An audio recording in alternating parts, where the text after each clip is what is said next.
Greetings everyone, my name is Adderville, and welcome back to my Let's Play of Mega Man Maker. In this weekly morning live stream, I'll be covering a combination of both Veersman levels and other levels I find online, primarily focusing on the former for the next up to 2 hours, and then I'll showcase art from the Discord server. And between all this, I'll be discussing various game-related topics. Hello TGA 2025. Okay, let me just put it out there. Mega Man 12 hype. Mega Man 12 dual override. During a break, I'll just react to the trailer, why not?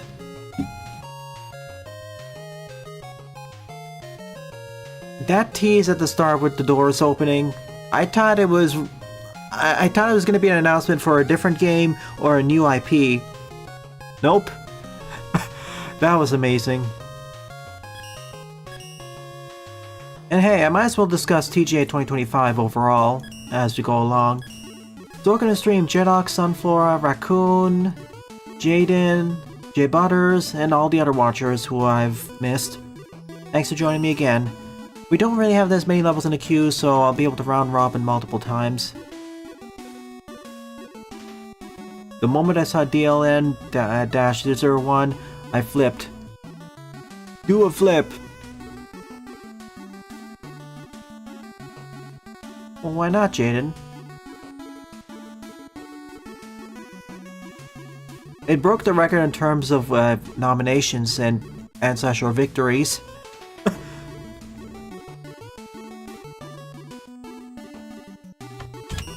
To be fair, I say it well deserves most of them. I just disagree it was slotted in for best indie game. I disagree with that, and the devs disagree with that too.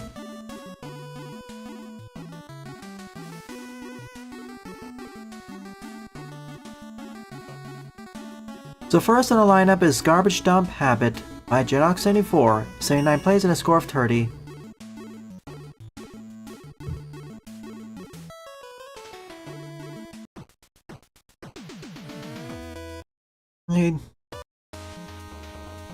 I don't know if I got it last week, but I'll check.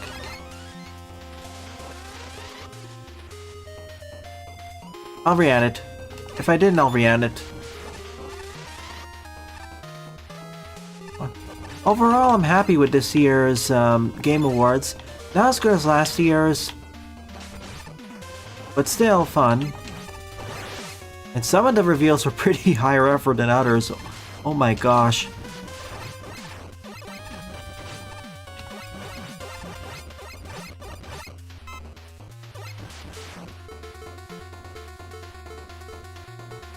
This looks like a job for the wire adapter.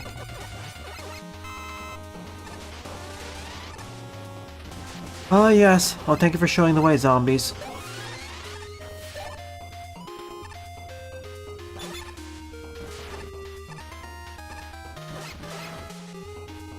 If you're not interested in discussing, you can bow out from that discussion.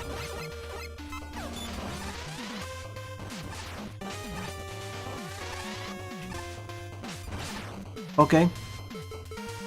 Once again, it looks like it's a job for a wire adapter. If I can ever make it. Oh no.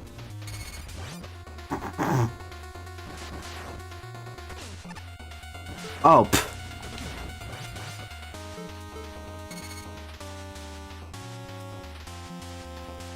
Sure, why not?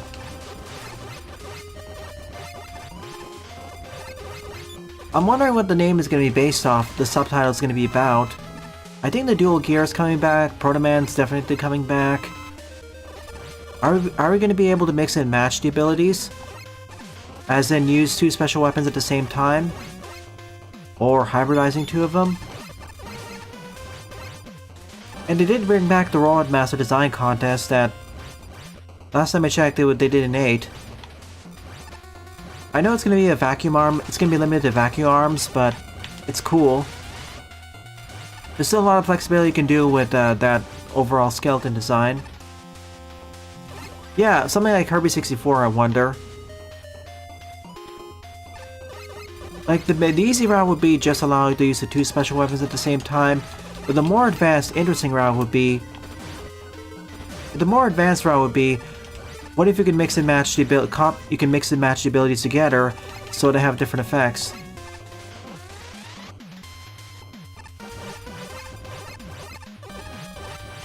Did they do it for end base?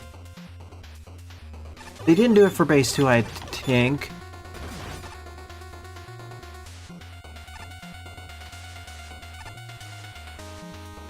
I said this on the social...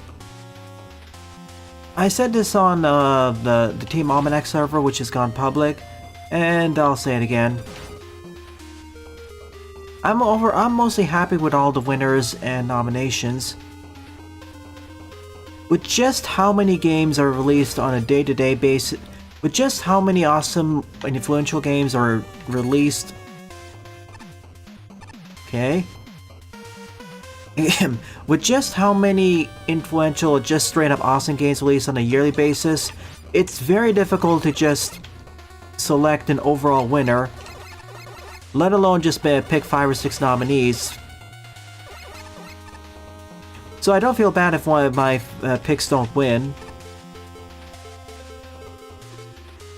Huh? What?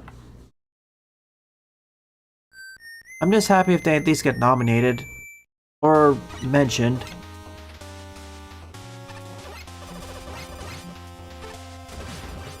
I must have accidentally destroyed something.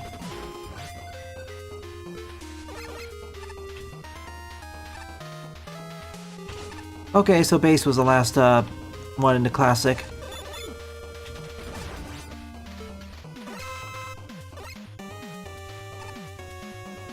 What do you think? What did you think it was going to be, Jaden?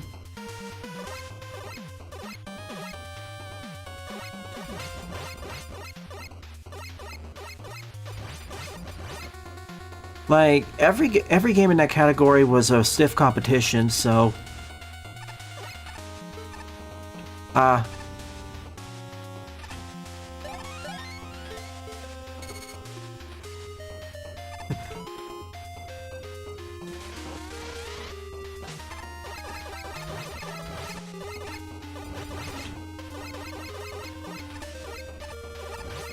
have to double check and see if the contest was run during 8 and they reused it for base, or it ran specifically for base. Expedition 33 didn't even qualify in that category, Jaden.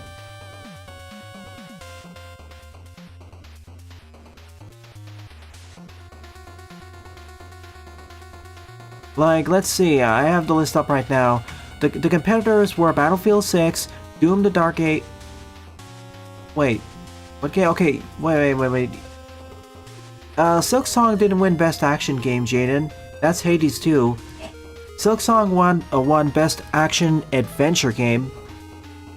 Its competitors were Death Stranding 2, Ghost of Yotai, Indiana Jones and the Great Circle, and Split Fiction.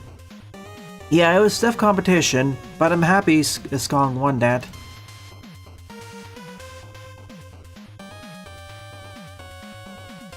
Hey Ixie Black, welcome.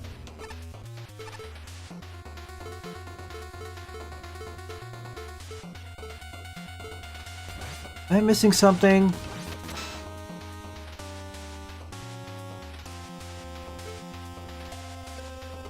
Really?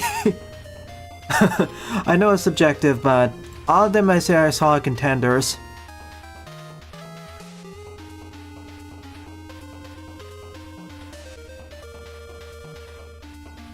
I don't know, well, one of them I'm not sure if I would put in the same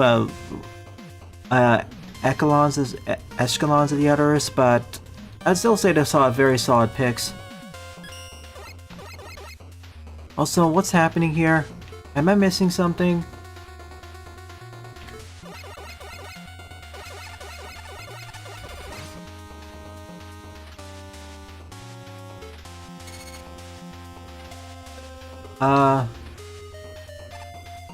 Am I doing this backwards?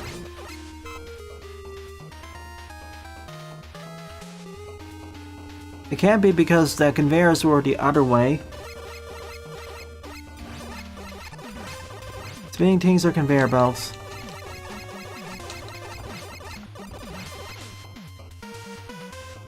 Oh. Wow, okay. You should have introduced that earlier. Because when I saw this, I thought that was just a background element. It blends in too much with the background. See, just look at it. As a first-time player, if you see this for the first time, or encounter first time, you would think that, oh wait, that's a background element. I'm waiting for Yoku's or something else to spawn. This needs better conveyance. Now, if the background was a different color, I would have tried that.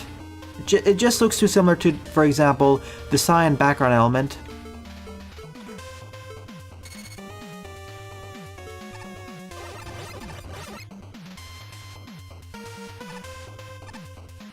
Or have us force us to fall here. Again, I don't...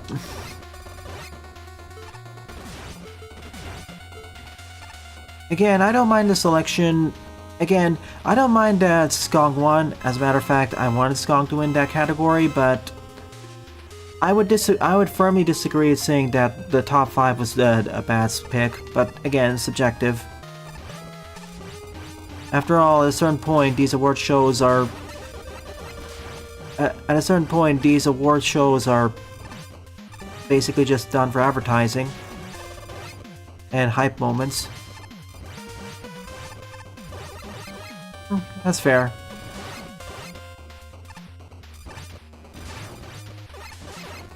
Alright, to Jay Butter's point, I'm not ignoring you, I need to fix this one. I'm surprised it took this long. Like, I don't think it's been development hell. It's more in the case that Capcom has not greenlit the project for a few years for whatever reason. And now that they want to get back and do have a resurgence of Mega Man and Ace Attorney, they're continuing.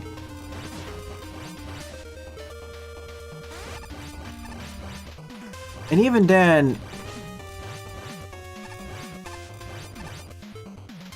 Let's see.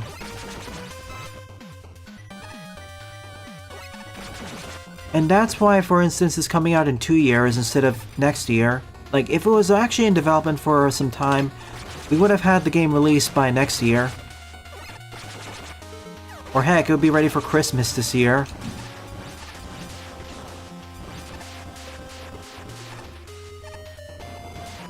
And yes, I really wish we had X9 instead, but I'm happy they're going back to Tried and True Classic, but I get what you're saying.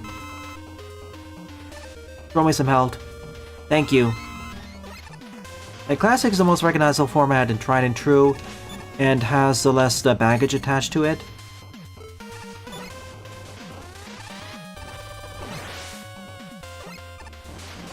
But I feel it's more of a case of, Like, if Capcom really wanted to pump these out more often, we would have had 12 4 years ago.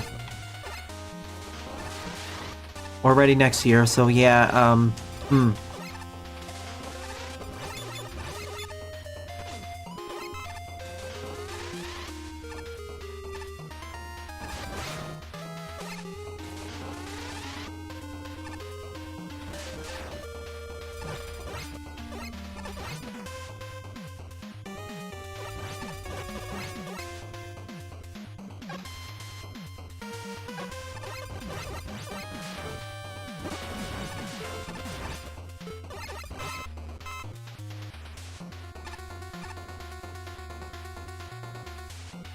DLC shouldn't be because DLC isn't that important, but I have some thoughts about Mario Kart World that I'll be discussing on the Team Almanac server. Not here because none of us have played enough racing games to actually have enough context for that.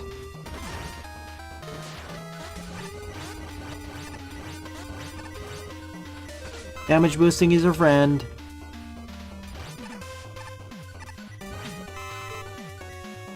I agree Crossworlds probably should have done better, but or the other ones.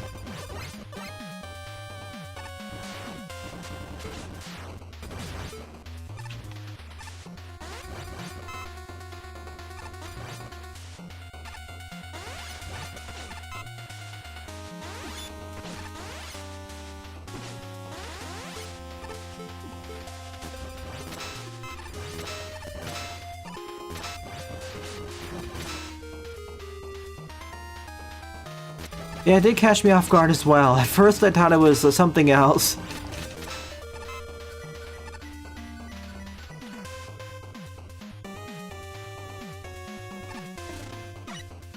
Oh, wait a sec.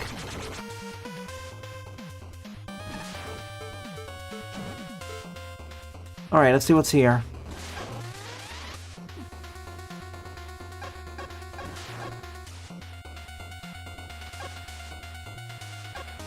Me? Question mark.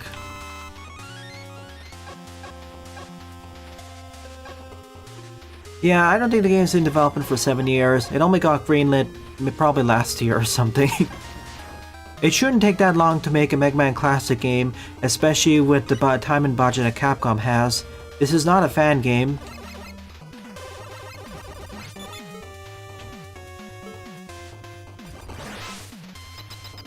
Hello Oran, welcome.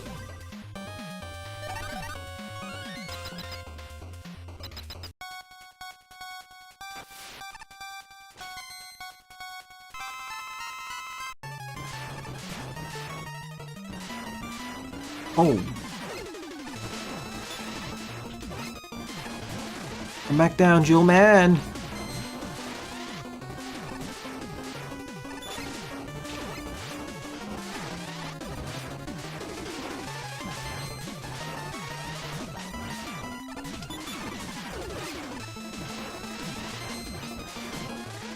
I'll respond to you in a moment.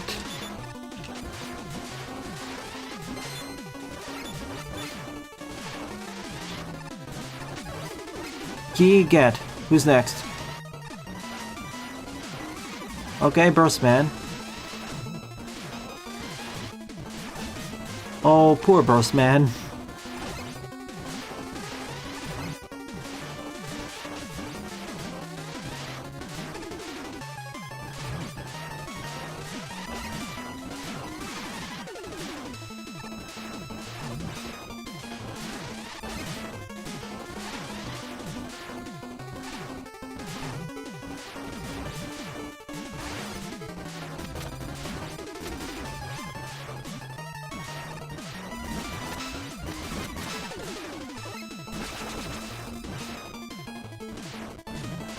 Oh, okay.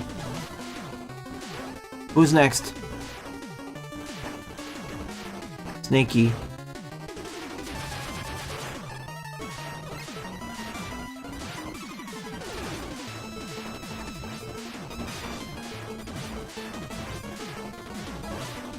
And last but not least... Oh! Coming in for the leg drop.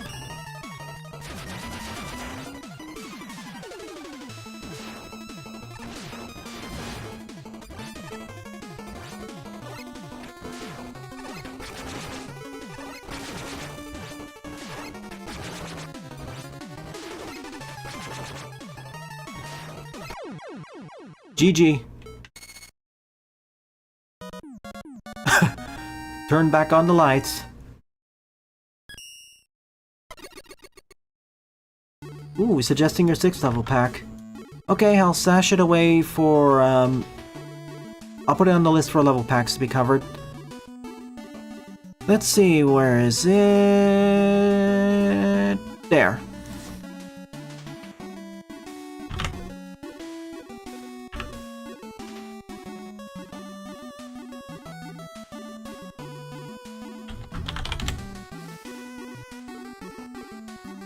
Yeah, we need even more fire. We need more explosive force to blow that up, J Butters.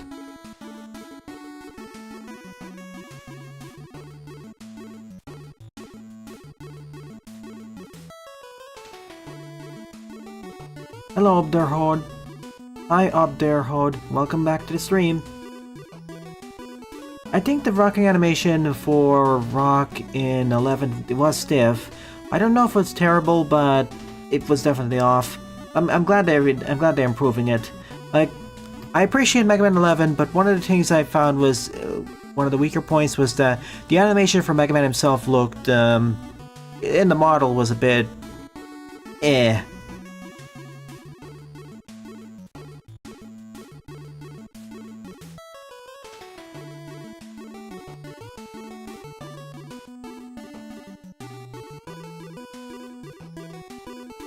Unfortunately, for smaller projects, that is sometimes necessary. That's why I said earlier, and this point bears repeating, When starting out, you should start with small scopes. Start out with smaller, faster projects so that if you fail, you don't lose much and you gain valuable experience in the process. Okay, I need to catch up on some messages. Oh yeah, and for this stage, before I go to those, my main problem is that the gears should be introduced in a better way because they really look like background elements with the background combo.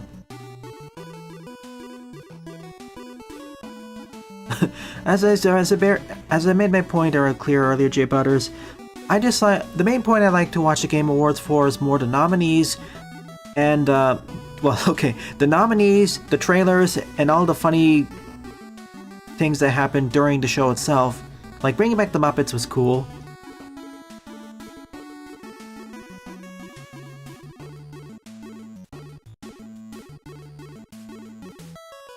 To Jaden's point about the time capsule, I need to make something very clear. The Game Awards is technically a time capsule, but not necessarily as a full group of gaming in general, but as a curated selection from various developers and critics who were invited or took part of TGA itself, which is to say, it's not exactly a representative sample. Because of that, they only really cover games that are either big budget, made a big splash, or have the connections. There are many games that they'll miss or won't even mention that are still very that will be or aren't very influential but didn't have the word of mouth or the budget to carry it through. So when I say that we as a group, that is a bit inaccurate. It is only part of a time capsule, not a time capsule. I know I'm being a bit I know I'm being very specific and particular here with this language, but I just want to make this clear. The Game Awards are just merely one award show. I would not place them as the authoritative figure on what is all the best forms of gaming entertainment. It may be something that anthropologists will start studying in the future, but ideally a wider selection is necessary. Like, if you want a better example, see the very narrow selection of indie games that are represented.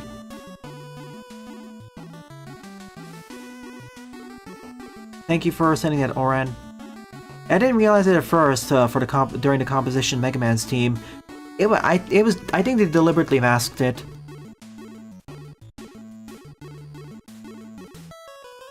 I really hope that post-duel won't lead to another new Mega Man game drought.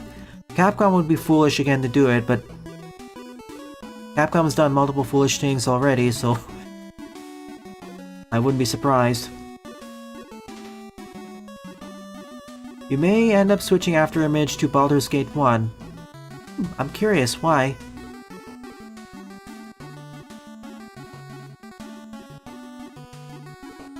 How much artwork do you have to do, Jaden? I'm trying to say small, but I am curious. I just want to make it clear because I've encountered too many people who consider Game Awards to be nearly or the be-all end-all for most games that are influential of that year. So I'm not specifically criticizing you. It's more of using your comments as a jumping-off point for discussions and talking to the audience. Because I want me to get to Baldur's Gate 3 ASAP.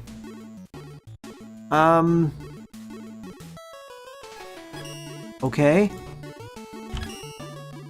I am hesitant to go into Baldur's Gate 3 considering how massive and influential the game in this genre is. I really feel like I should play more CRPGs and classic CRPGs from time memorial so I can get my feet wet and better understand the history and progression of that genre. Same with how I'm trying to build up my knowledge of Metroidvanias. It's even more so because at least with Metroidvanias, I've experienced in 2D action. I have some overlapping experience from platformers and action-adventure games. With CRPGs, the closest thing I have for experience are turn-based RPGs, and to a lesser, well, mainly turn-based RPGs.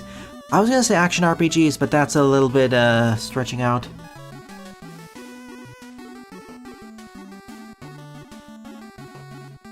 So, okay, I can be interested in Baldur's Gate, but I want to see what other people say because that's going to be a lengthy experience. Anyway, second up is Mega Man the Supernatural for Ghost Train Man, Dark Carnival, by La Patio, 68 plays and a score 34.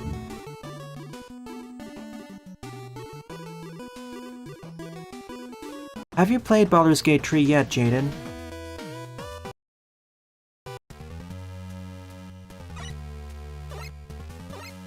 Oh, it's La Patio.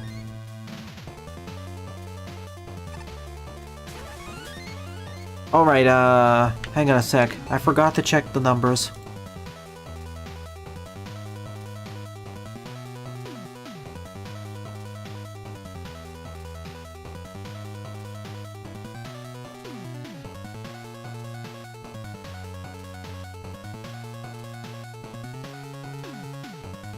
Slash Claw, Copy Vision, Rebound Strike. Wait, I'll say it again. Second up is Mega Man the Supernatural for Ghost Train Man, Dark Carnival, by La Patio, 68 plays and a score of 34.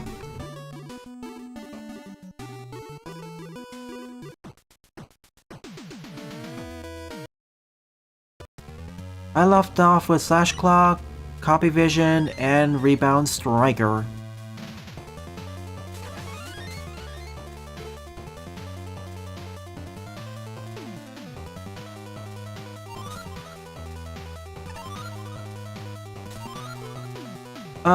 Half-Life 3 being announced, even as the final one, was just a pipe dream. I'm sorry. By this point, the community, or at least the part of the community that watched, should be well aware of that now. And I don't and EXE Black, I don't want to necessarily say it was the Half-Life community, because it may just be the loudest people. It probably is. And as you know, the loudest people have an outsized impact of what people outside the fandom see. I'm pretty sure that most of the people were disappointed about that, which is fair. But I don't think the community is really that angry. If a significant chunk of the community was really angry, like a much more significant chunk, I would have seen it in my other socials way more readily. Hello Elliot, welcome to the stream. Destroying the trains. Like, there's a difference between a vocal minority disliking the project or hating something versus a larger chunk of the fandom disliking it. And you can tell the difference from just how prevalent it is on social media as well as the breadth and depth of the criticisms. There's nothing wrong with being disappointed there was no tree reveals. I'm gonna make that clear. But, yeah.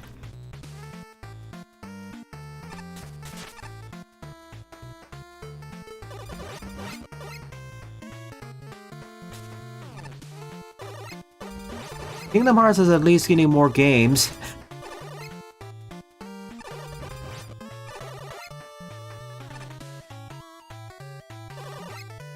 They make more people than they should angry. Well, angry is not really the correct word. Rabid. There's a difference between being angry and going completely unhinged. Hello? Ah. Base is the best character for this. I have a bone. I have a bone to pick with you. Yeah, I love Maker 2. Been playing it for about 7 years. Still enjoy it. 7 or 8.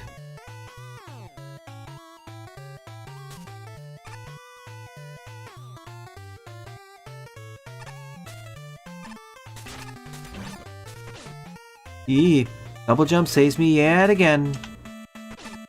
Oh, jeez. I'll just say this, if I ever get around to playing Baldur's Gate 3 on the channel, it's gonna be at least a 200 episode LP.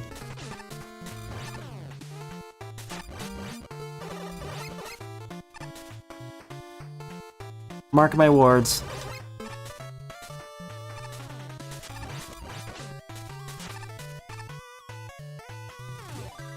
Also, if I ever actually get into the order, in addition to Baldur's Gate, I need to play Planescape Torment. I need to play Planescape Torment, as that's also very influential to the genre. Oh no, I'm dead, I'm dead.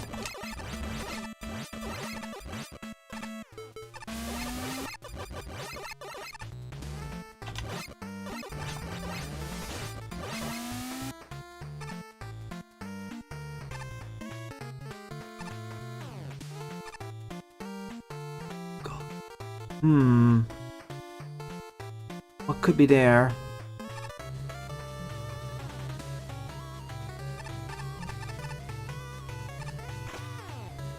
No, no, no, back up, back up.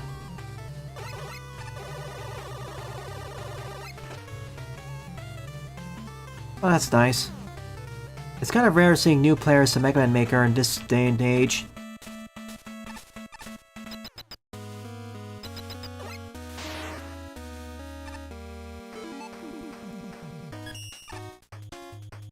Thank you, up there.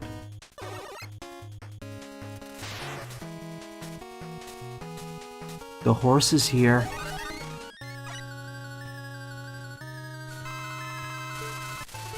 Hi, Nightman. That takes care of that.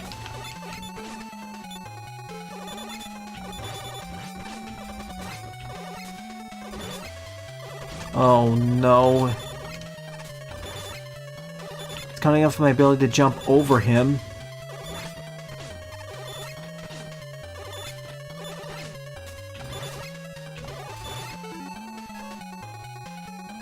Yeah. Okay. I'm committing.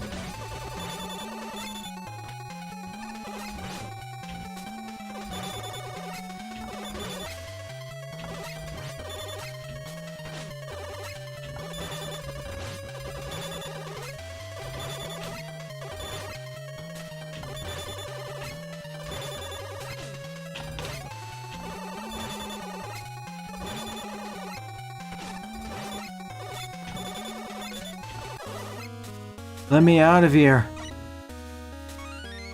Dodge roll. Wow. By defeating the boss, you get downgraded his roll.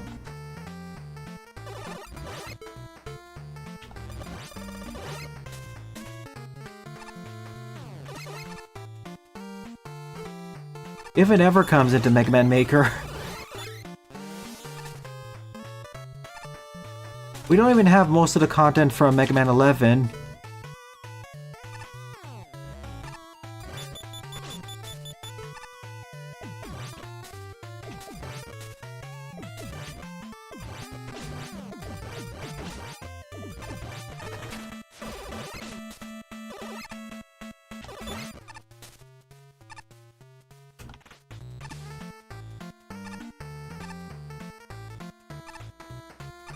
All aboard the ghost train!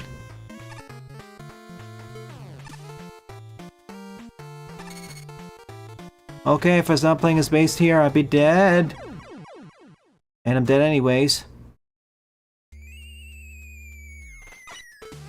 Oh, that's nice, Elliot.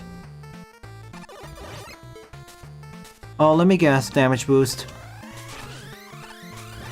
Okay. Well, not damage boost, ask Spike Guard.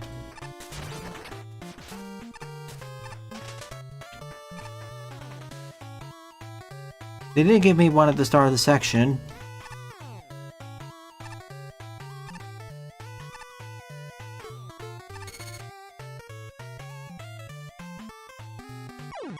Really? I let go.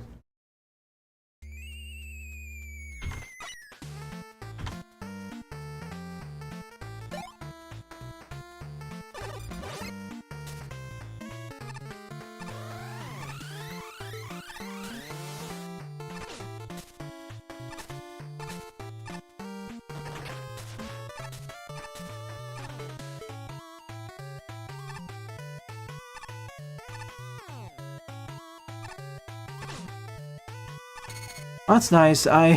This is one of the patios levels, so okay. I have to press the jump button multiple times to get off this one. Otherwise, it just re-adheres. I wouldn't exactly recommend using this starting from this, because this is a more advanced stage from Lepadio, and their levels tend to be more catered towards quote-unquote died Kaizo players or Kaizo players, aka levels that require quite a bit of technical mastery and understanding of the engine. Or yeah, or just lower the wire more, that works too, I guess.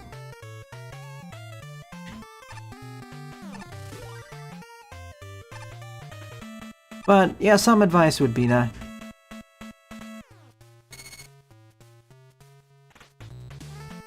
Oh.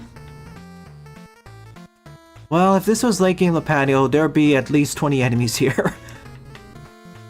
And instead of being fires, it'd all be instant death. One-eyed monster. Alright, boss. Yeah, Halloween reskins are still there. They'll be permanently. Oh. Excuse me. Okay, that's one way to make Chargeman noticeably tougher.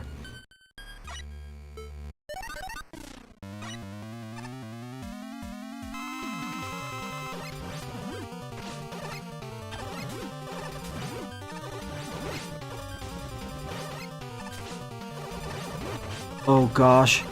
This is, as base, this is gonna be a problem.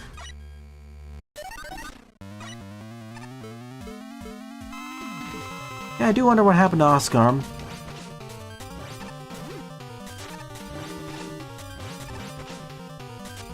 This boss only has one phase, so I'm just clearing out the arena first. I'm surprised I'm not dead. Now I can fight you.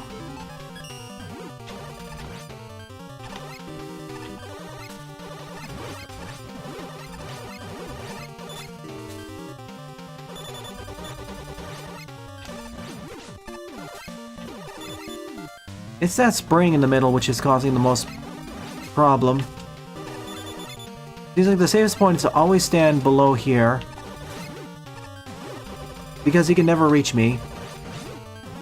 As long as I stand right next to the springs, he'll never reach me.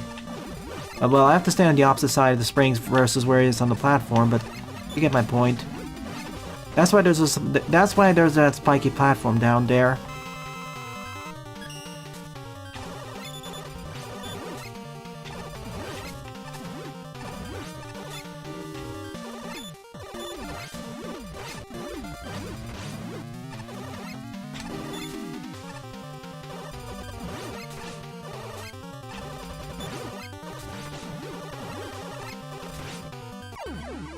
Alright, get me out of here.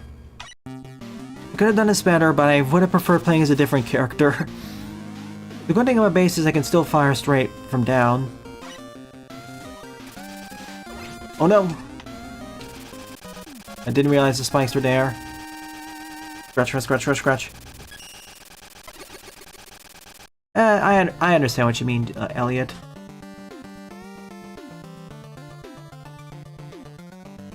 They may add more enemy skins in the future.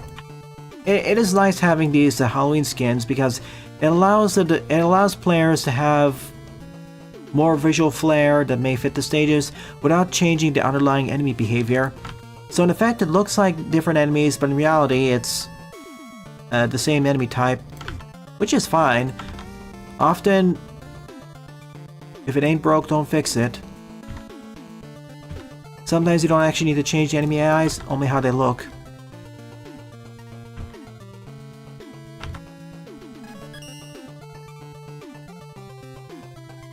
Alright. I could see them adding some less complex bosses or weapons. Tiles, maybe. Music, probably, too.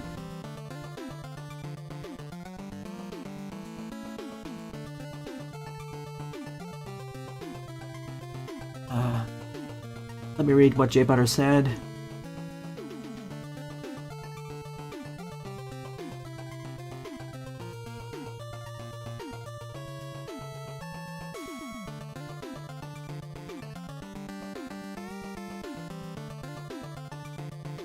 Alright, let me run through this.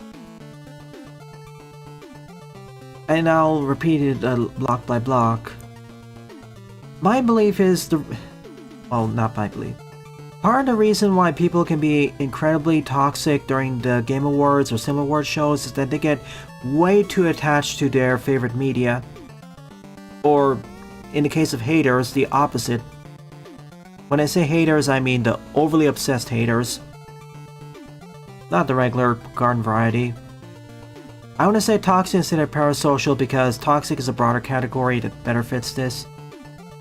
Like once you get too attached, or rather too attached, you do have to build up effort to keep your interest from affecting how you interact with other people. Especially those who don't even know or even enjoy what you enjoy. I do agree. Like, a lot of the toxicity can be just narrowed down to people taking it way too seriously and / or being too attached to the media in question.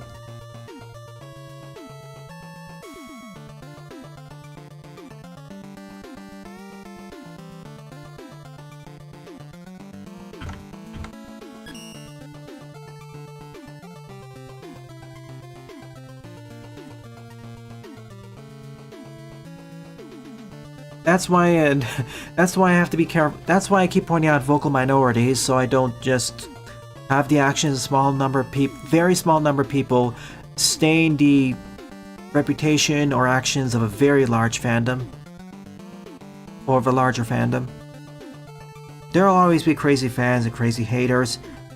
It's important to know when it's just the actions or words of a small subsection, or is it characteristic of a larger problem.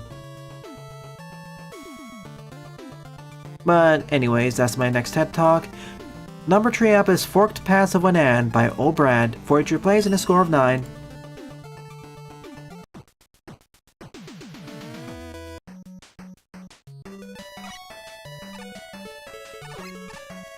It's funny you say that, J Butters. For me... Okay, I thought there's gonna be invisible spikes down there. As I was saying, for me at least, I'll let you in a little secret, an open one. Most of the games featured on the Game Awards... Okay, 99% of the games featured in the Game 99% of the games featured in the Game Awards, I have not played yet. Period. I'm not just talking about sampling. I mean, I'm just talking about sampling, not even completion. 99% of them I have not played yet. However, to mitigate that, what I did was, I basically just browsed YouTube and socials to see trailers and gameplay footage of the major games of the current year. I don't do it all at once, I just do it across the months as things come by, seeing what players think about the game, what's popping off and what's not popping, upsets, surprises.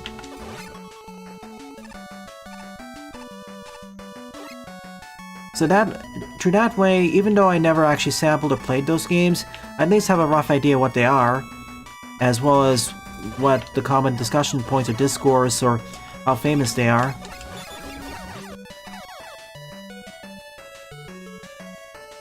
Sunflower, your level's gonna be number 4, sorry. I forgot to copy it over to the public document.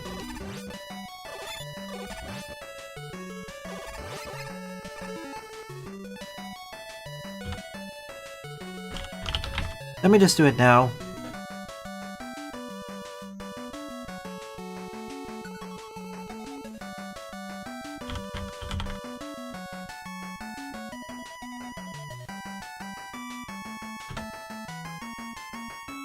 Okay.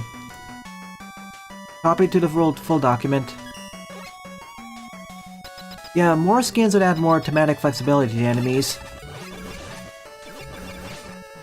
It also makes devs' jobs a bit easier because now they only need to test the new sprite work and animations instead of having to test the new AI and stuff.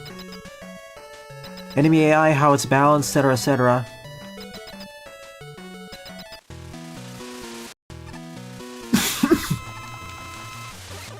But yeah, again, the main reason why I watch the Game Awards is for the trailers.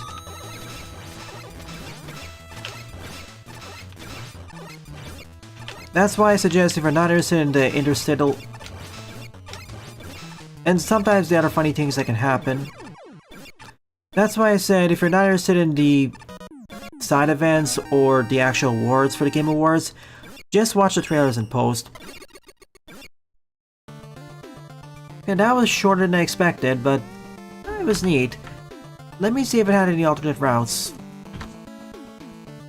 Let's take a look-sees.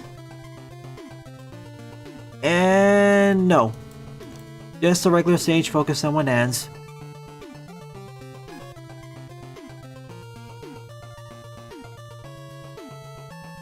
You're welcome, Brad.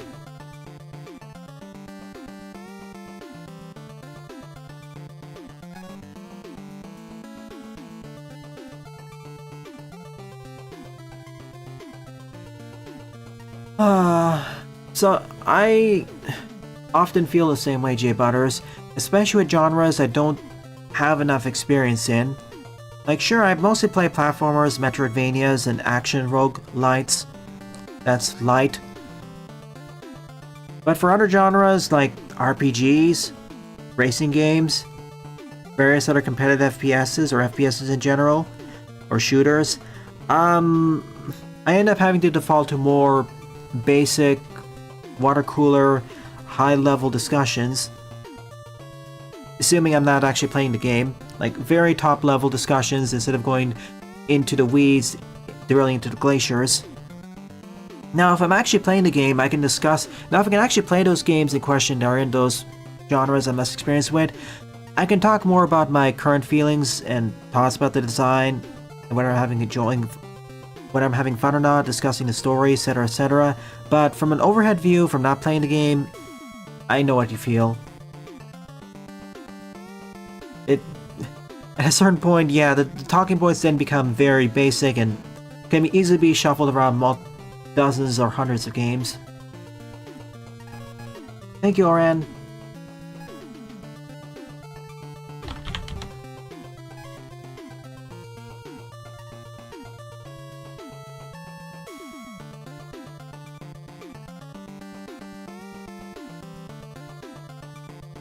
I already like action RPGs. You don't need to drag me into that.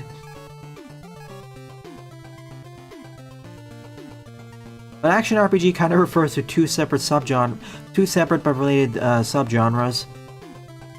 One of the ways I get around to doing is that I don't just watch the trailers or gameplay footage of games that are gonna be like the big hits or award bait or a fan love territory.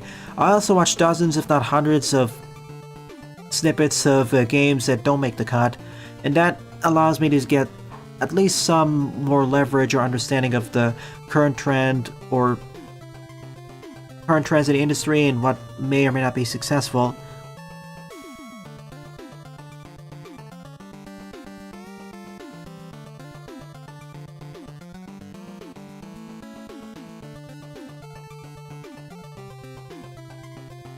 Like, here's the thing.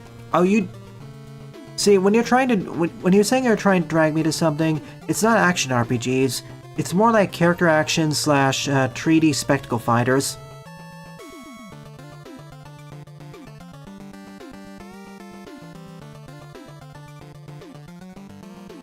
Or trying to, at least.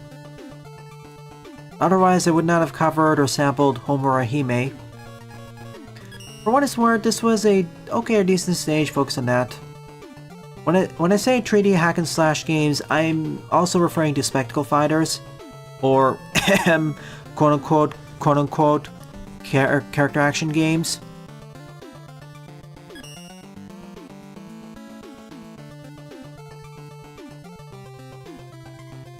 I sampled Genokids, but yeah, that was actually Genokids wasn't really you, Jaden. That was Jay Butters, but well, you technically did devise Jay Butters for that, so.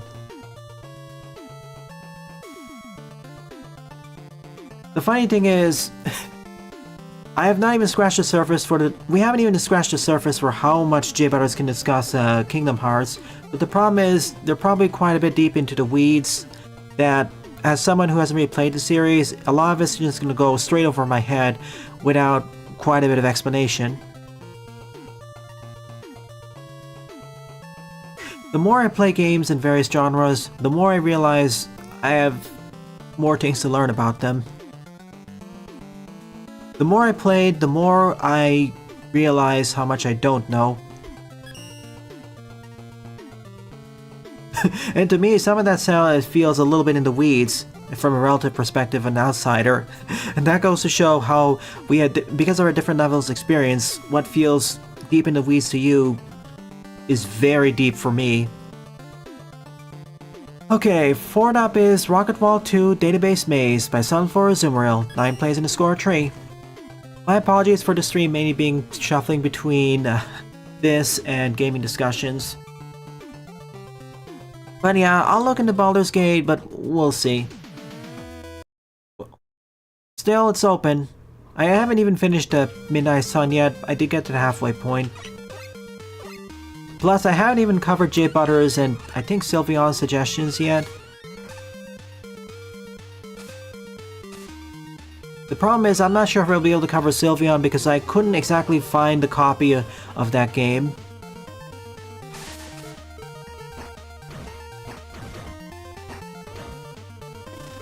And, well, I can do Jay Butters. But I think I want to save that for January. I really want to finish Hollow Knight and Quickstar Forever first. Oh yeah, scheduling. Tonight I'll be covering the easier level pack FEAMGN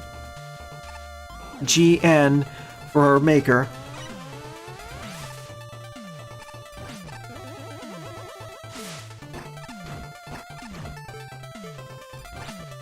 Ah, not fast enough. I repeat, FEAMGN for Maker. And tomorrow morning, the return of Hollow Knight. I'm at 95% completion, so next thing I'm gonna do is return to the Abyss and get whatever is necessary there.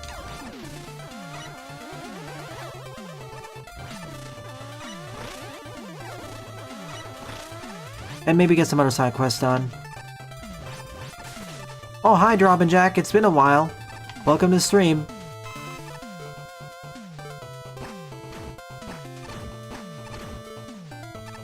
Ah, shoot. I need to hop. This is too slow.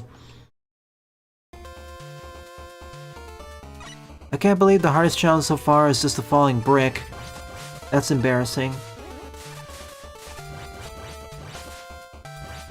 Feel free to share your design in a server, though. I'd be happy to comment on it.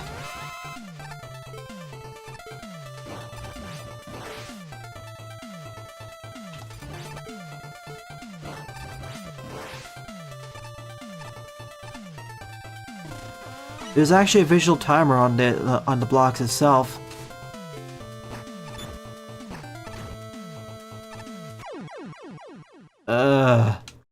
That feels like it shouldn't fall as quickly, I'm sorry.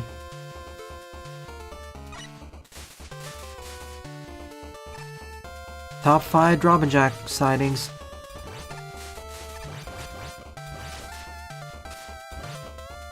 I wish there was a way you can configure them to fall or start falling more slowly because eesh.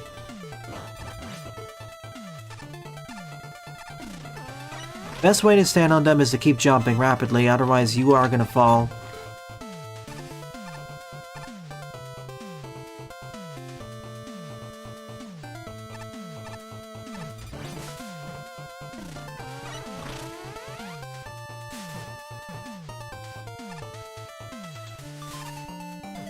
Well, at least it's safe now.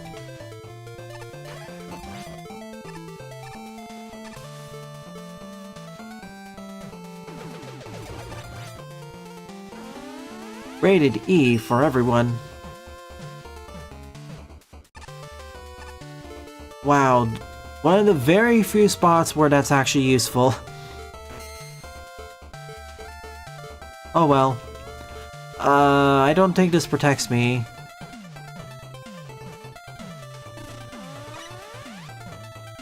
No matter, I get this E. Never mind. I can't get in both worlds, but I can at least get in one world.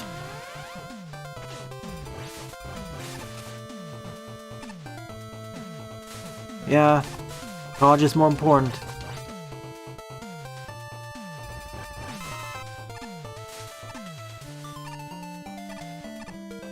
Well, the more rapid ones, maybe.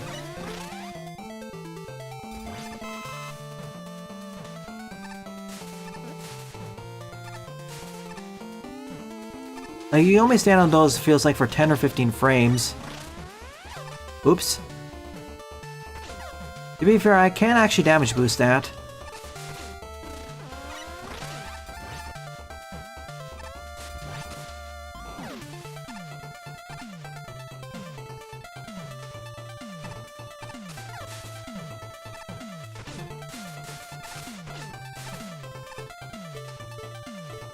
That's it.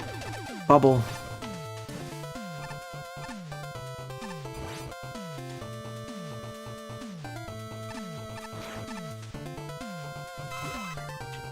Whew. Okay, so these are special weapons. Freeze the ice. Excuse me, freeze the lava.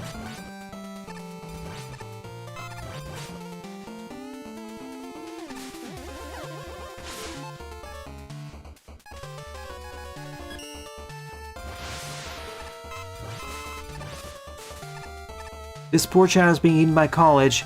Can we get an F in the chat, guys?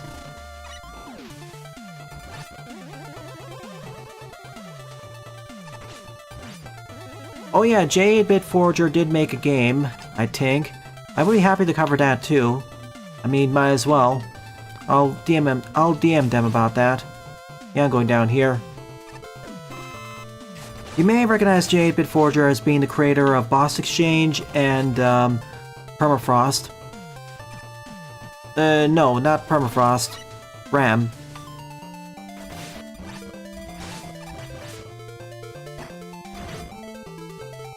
Might as well cover it next Saturday.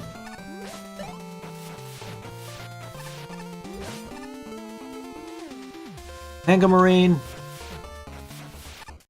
I said Tango Marine. Let me in.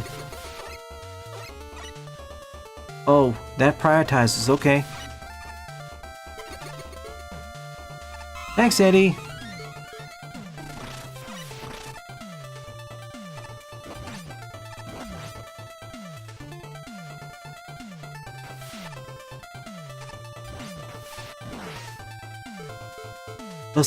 This looks like another job for Tango Marine.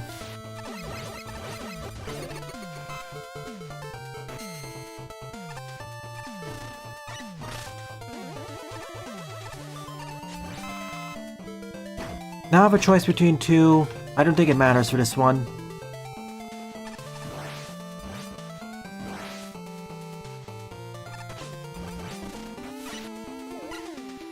Back to watery.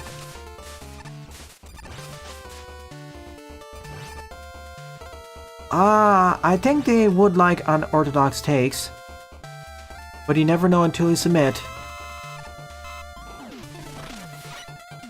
Yeah, no. Forced weapon usage, sure, but I get full refills, so I don't care. I don't mind, really. And this is a fortress stage anyways, I'm supposed to have all these special weapons by now.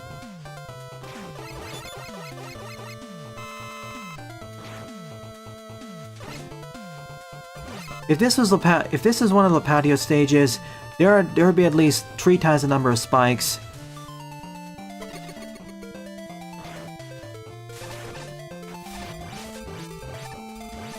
And it would feel more like an obstacle course.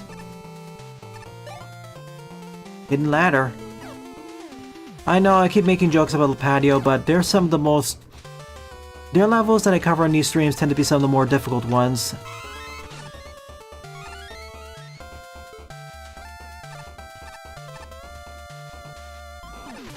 Ow.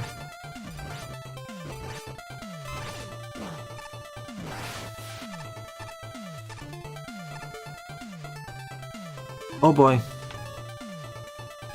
Hornet.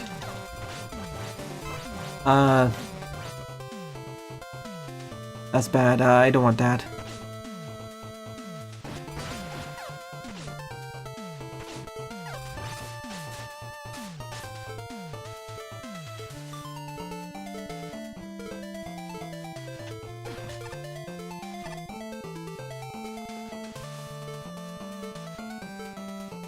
Beat, save me. Okay, that's bad. Under a storm!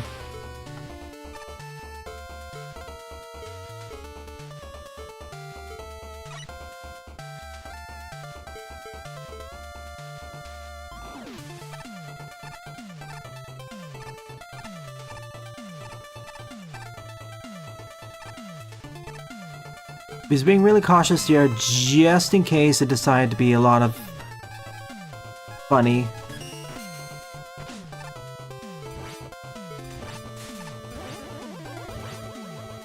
Or maybe not funny, but decided to be cheeky.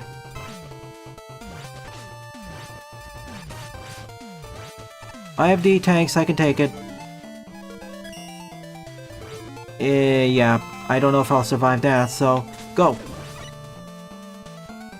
Backtracking back down, there could have been a secret there, but I don't care. I could probably also use this to collect the extra E-tank from that red force beam room, now that I think about it.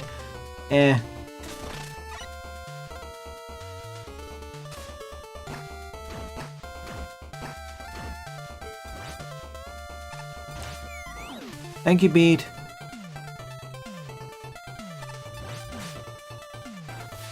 Thank you, little fire met.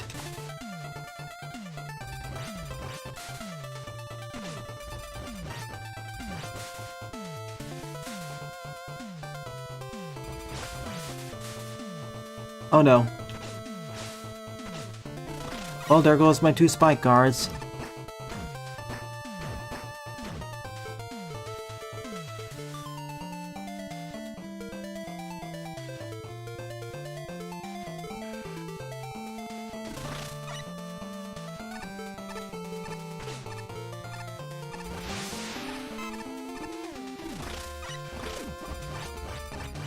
Should have just gone for it.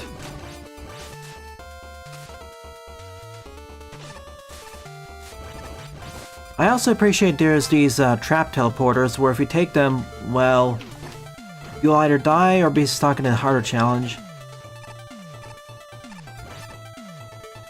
That was didn't think it'd be that fragile.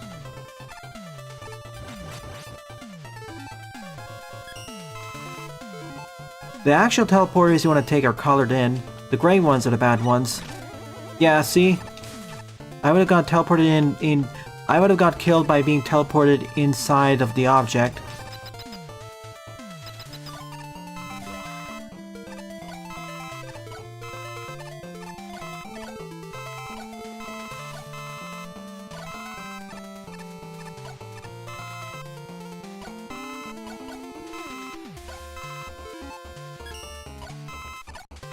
Whatever for the Yashishi spawner, but eh. There are a few things that do come remotely close, but they are even more difficult, and just fully focused on Kaiser design.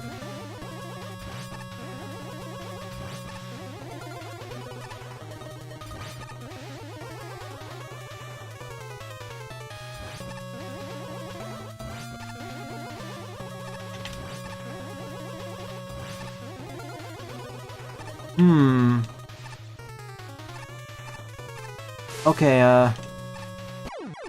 yeah. Alright.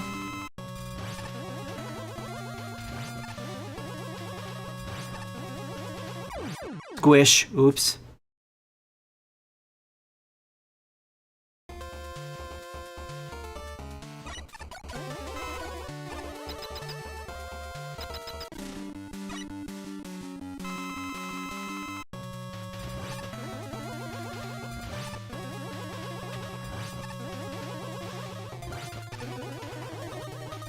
Because I'm playing this role, this suddenly becomes a lot easier.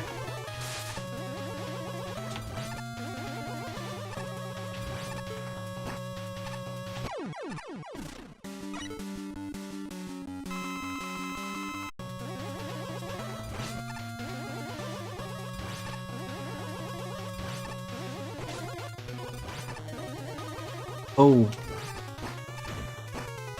Yeah, I'm not going there.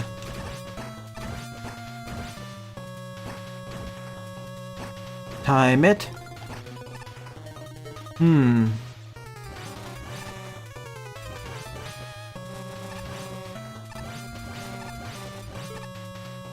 Tundra Storm! Tundra Storm!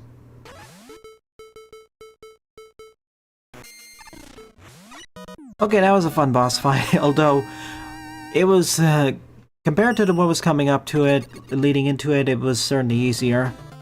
Database made sure, and I like this as another take on the two worlds stage, where certain areas are easier in certain worlds, and some are just your choice or your preference.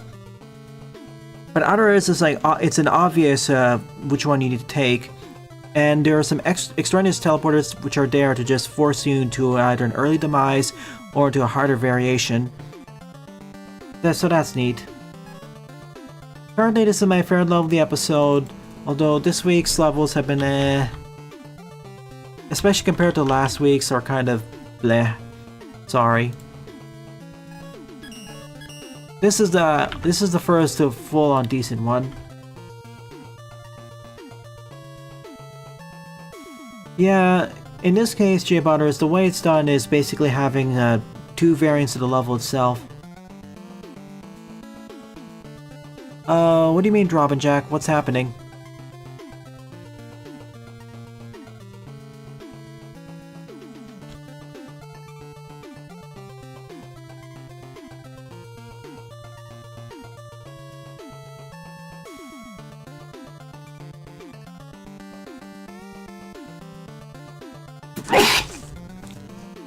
Gesundheit.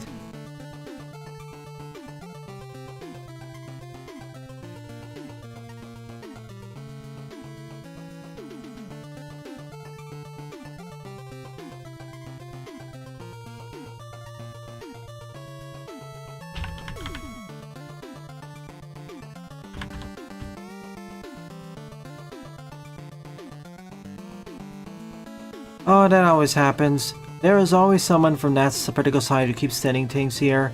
I don't get it.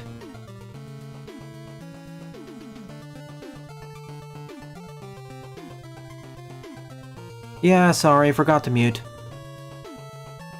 I was too busy for trying to fix that I forgot about that.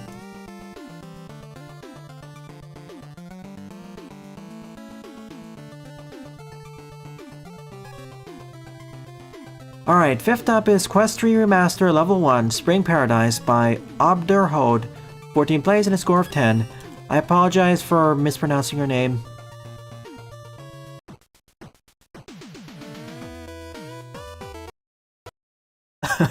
Maybe borderline unique harassment. I gotta eventually play that. My thoughts on a lot of the ROM hacks of Mega Man have kind of changed. In the sense that a lot of them that I was more critical about, I'm less critical about now.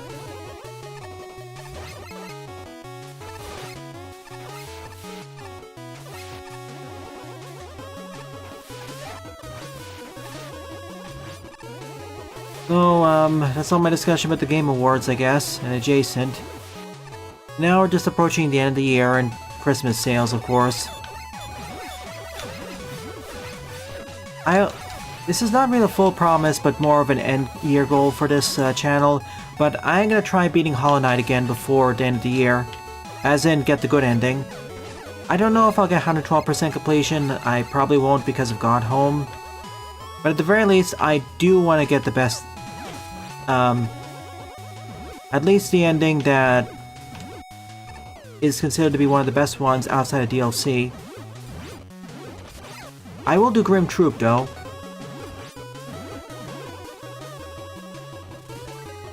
Grim Troop I'm gonna beat.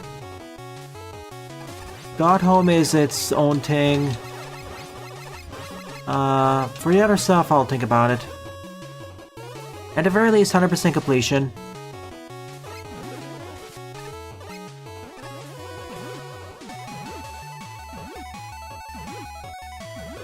Ooh, it's the timing one. Got it.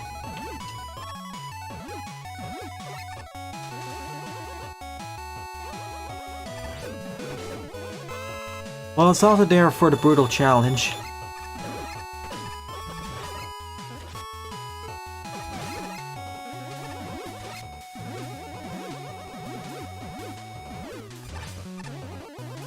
Don't hold down A.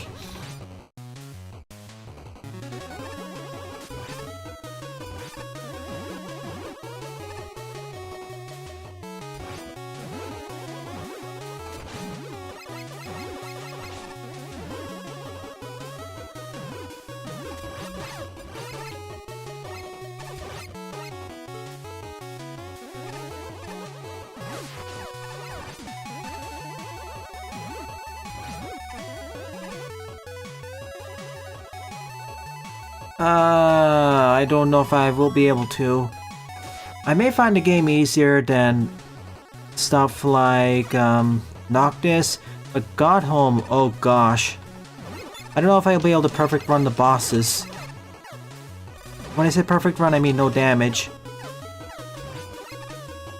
Oh yeah, and also before I start the next stream for Hollow Knight, I'm gonna re-optimize my selection of charms because I've been using the same set of charms for quite a while now and realized that it's not really optimal for my playstyle.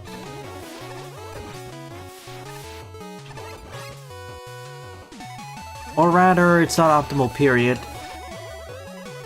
Hi Zen, it's been a while. Long time no see.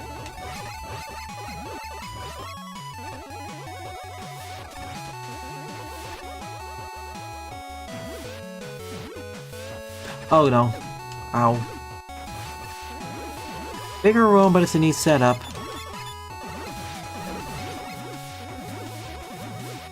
If I jump, I'm getting embedded in the spikes. That's a very neat way to traverse through these rooms.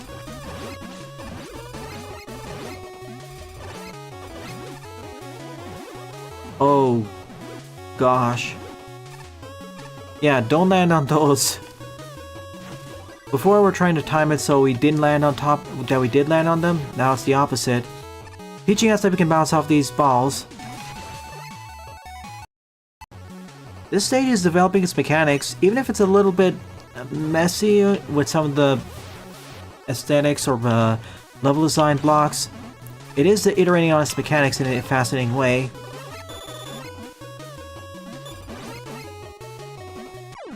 Oops. Like, the one ROM hack I've really pushed off that I need to cover for Mega Man would be, of course, not that one. Minus Infinity, because, oh my gosh. I love Minus Infinity. It may not be classic Mega Man, but it may violate classic Mega Man tenets in many ways. But it's just such a blast to play from start to finish. If I play, it's probably going to be on either normal or hard, but we'll see.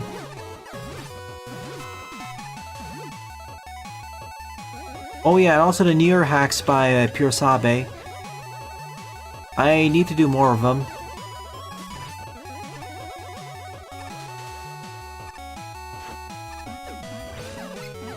True. And even if it violates tenets, it's not... And even if it violates core tenets of Mega Man Classics design, and even more subtle ones, it actually does it in a way that's that is player accommodating and tries to focus on fun. This is not like CX, where it violates core tenets and shows off programming prowess, but is very player unfriendly in many ways. Like, despite the numerous crazy things that Minus Infinity does with its design, it still tries to be player accommodating in very obvious and not so obvious ways. Pure Sabe wants you to have fun with that game.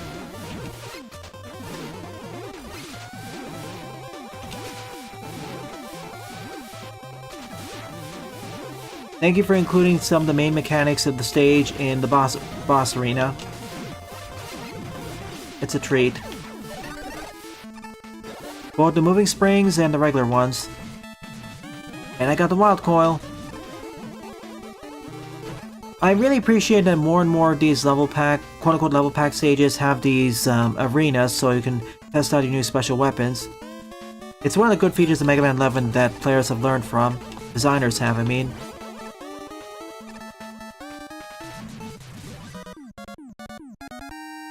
Welcome to stream, Sylv. Like, CX and Minus Infinity may show off great programming prowess. One is consistently fun to play, and the other is, yeah.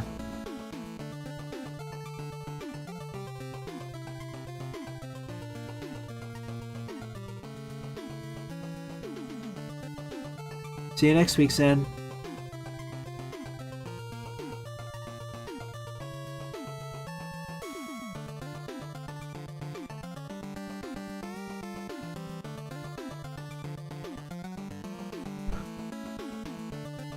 I mean, I'll say this and I'll repeat this. I agree with most of the categories that Terry Tree was nominated for, barring Best Independent Game, because, yeah. But I really wish that there was a bit more, it was spread out more. Don't get me wrong, I think Expedition Terry Tree is amazing, one of the best games this year, but I feel like there should have been a bit of a wider spread with some of the categories. Like, I don't know if I'd give Best Art Direction to Expedition Terry Tree, or Best Debut Indie Game too. It's not an indie game, even the devs of that game, as Terry Tree say, it's not an indie game.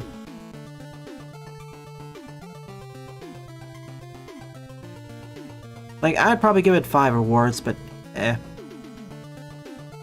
Again, there's so many amazing games that come out on a yearly basis that it's hard to just pick a winner, let alone nominee. It's hard enough to pick nominees, let alone winners. In my mind, if you get mentioned in Game Awards, even vaguely positively, you already won. Oh my gosh, EXE. I played that game with save states, and even then there were several moments that just made me panic.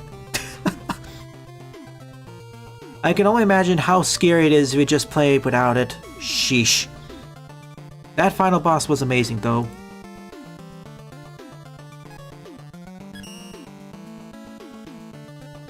Okay, okay, I want to say this.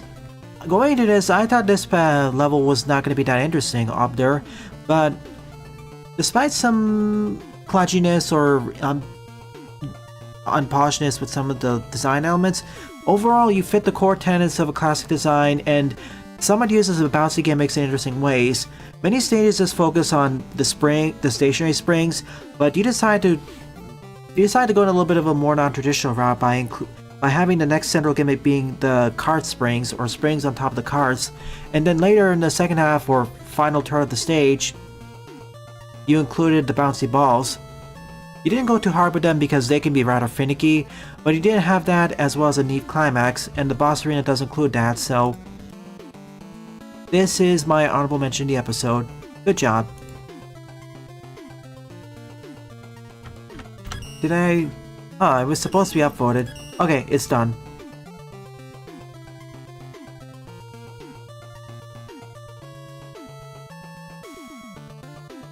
Ah, sure, Tyler. After Oran's level, my slot's free. One moment, I'll be right back.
And I've returned. Let's see here.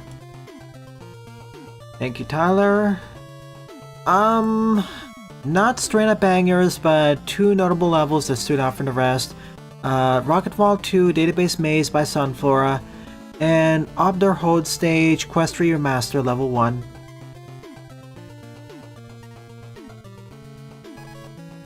Alrighty then.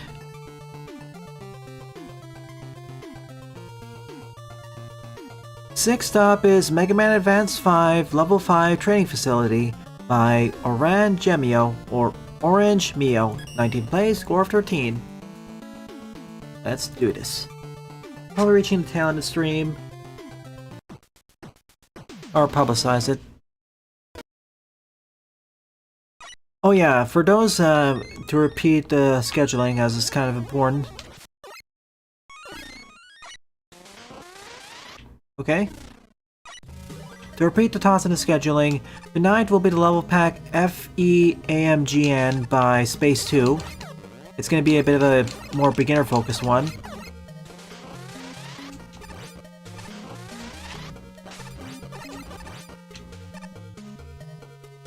Yeah, I forgot Firestorm. I should actually get it. Whoops. I thought it was actually for Tyler's level.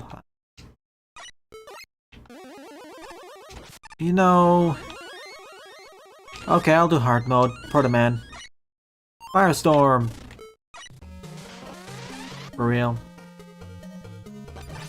And then tomorrow morning, I'll continue with my playthrough of Hollow Knight. Currently rocking 95% completion. Maybe I can reach the 100% mark. I don't... And perhaps even beat the game, because I'm gonna be streaming it for 3 hours. Like, I need to go back into the void, the abyss, whatever it's called, grab some stuff, and then I can get the best ending. And of course, I still need to complete my my trip back in multiple areas to get everything. I'm pretty sure I completely missed some charm notches. Huh? We're in Woodman stage? With the Game Boy, with the World 2 music?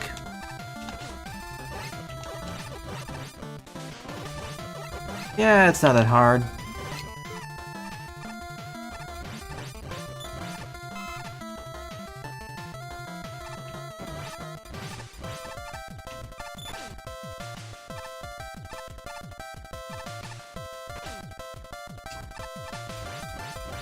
I was hoping to reflect it back at them, but this is not quite the right angle for it.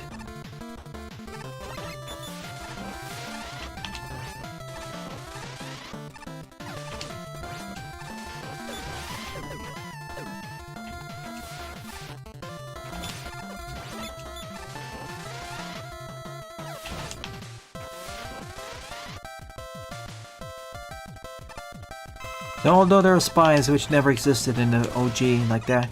Anyways, we're out. And my award is that thing. Ever play DayZ? No. I was never interested in those sorts of games. Although I'm more interested in the games that I'm more interested in the subgenre and some of the games that it spawned, though.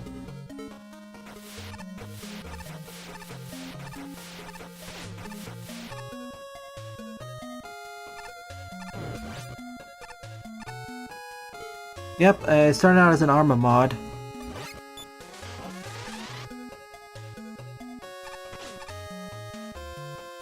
Kind of funny seeing how certain genres or major titles of certain genres got their start.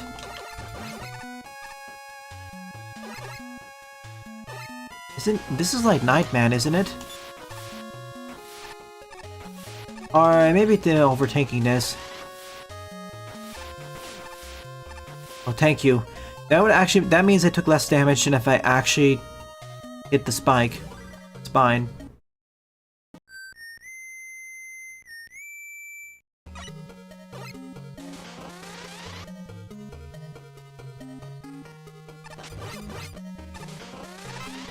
Oh, that's neat. I didn't realize they actually deleted the multiplayer. Oh, this stage is the training grounds. You have an easy stage or a hard stage. Okay. Let's go to Blast Man then. Are they the same? Are they just easy or hard mode variants of the same stage, or are they completely different stages?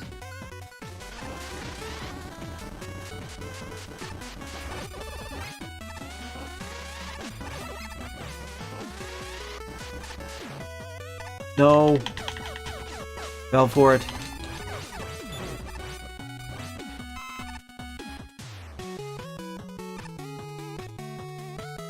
Absolem is doing very well, and I'm happy to see that. Oops, wrong. The one weapon that was the worst to use here. First one was Mega Man 2 Game Boy Woodman, or Mega Man 4 Game Boy Drillman, or Mega Man 3. Option was Blastman early level or Blastman later half. Okay, so when in that section, do not use the Firestorm. That's me having a head empty moment.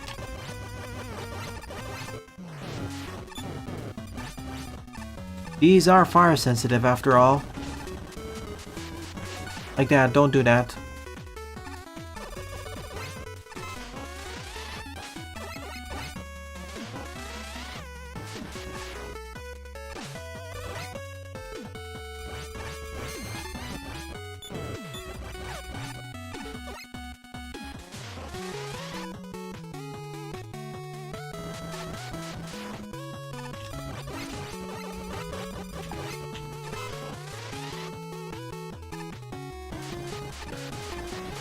I got the key.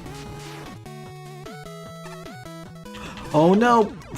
See, I thought I was gonna get knocked in the pit, so I jumped back, but that means I would have gotten crushed. Oops.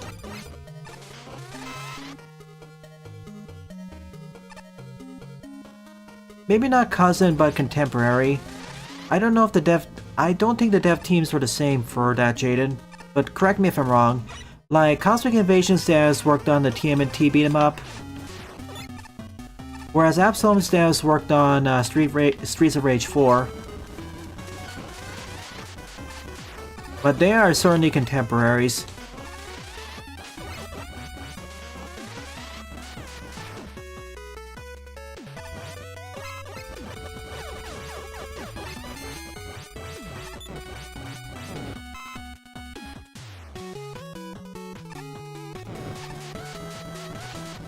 Let me in! Do not use fire weapon.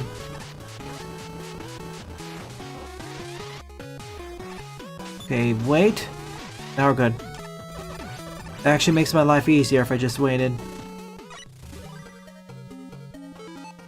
Oh, same publisher. I was thinking...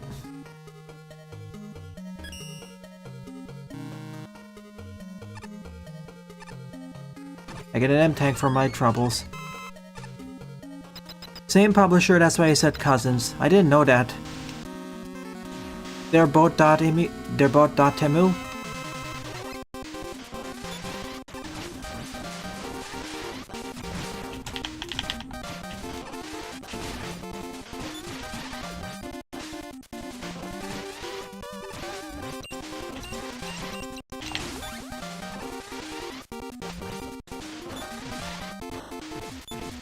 Bonk.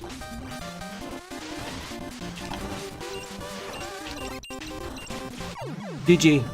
You dropped the black hole bomb. Well, it is a bomb type weapon. Like, I know Cosmic Invasion is .temu or .emu. Let me check. Absolem.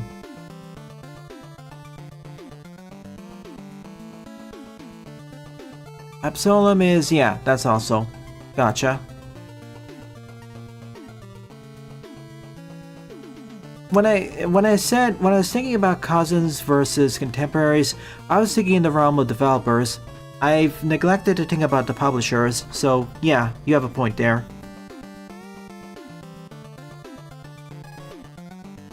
I see.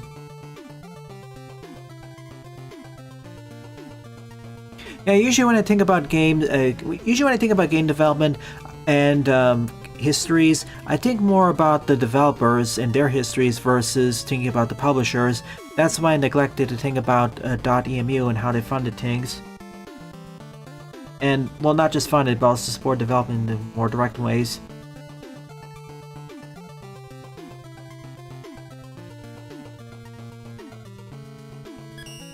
It is a training facility, so it's a bit of a simpler stage, so it was okay. 7th up is Mega Man Rebooted Part 1, A Legend is Made by TylerBot, 10 plays and a score of 2.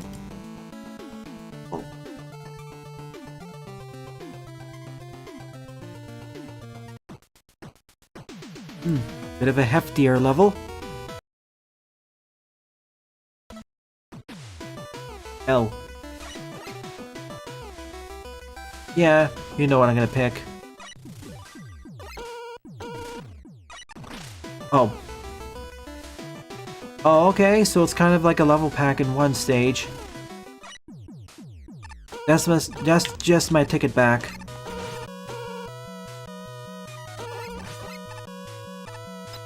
Starting off with 2 unnecessary hits, wonderful.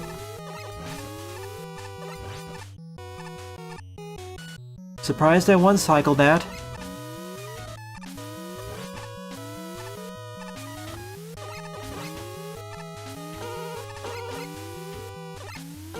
I could have also one-cycled this, but I want to wait.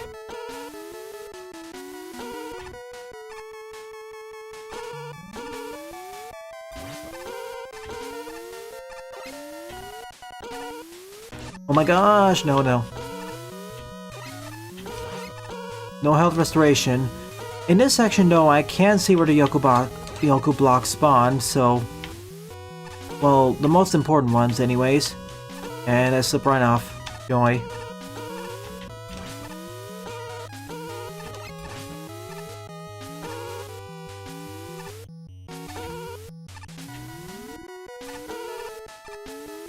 It's starting off fairly easy with this.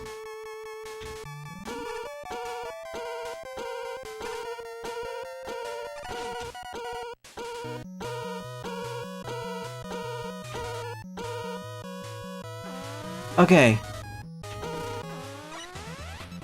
Yeah, no, I want to refill. See you around, EXA Black.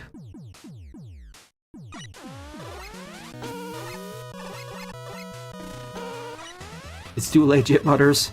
Your ideas will be now lost.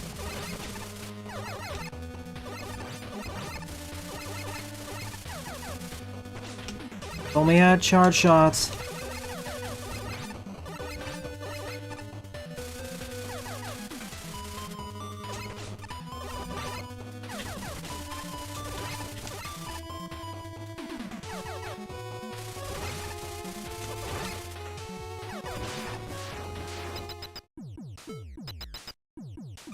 Well, at least...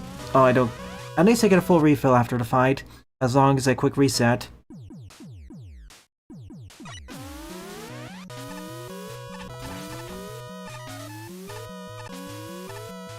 Oh boy. Oh. That's neat.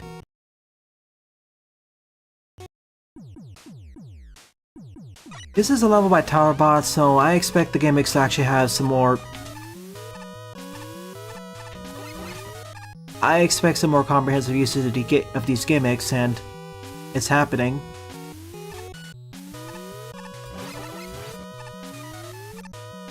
Like, these Yoko setups are not really trivial.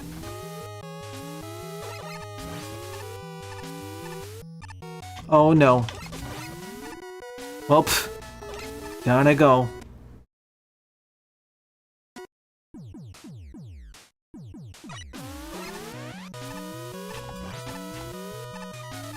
Don't get me wrong, they're not super advanced, but...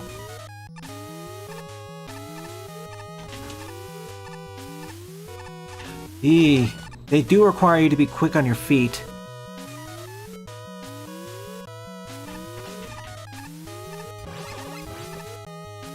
No, I got my leg caught.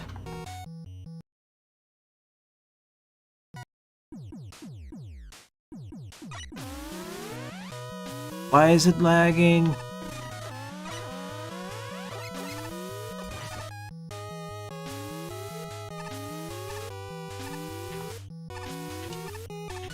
thought it was... that throws me off guard when this happens. I thought it was gonna be like in a different cycle, but no. Because of this, you have to be fast. You can also one-cycle this, I'm pretty sure, but eesh. It's tight. I was tap jumping game. Can you listen?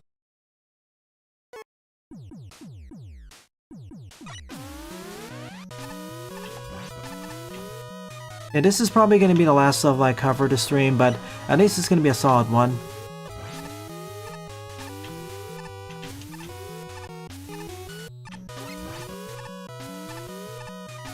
Yeah, I could go for it.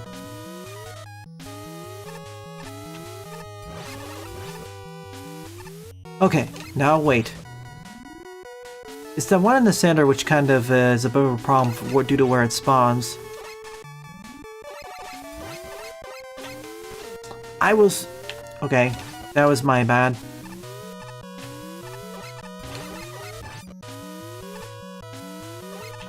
I misread that.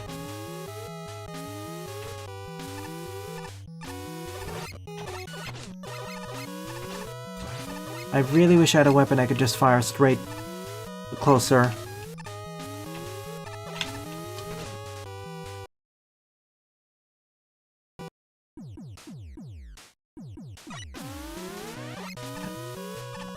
I already did that, Jaden.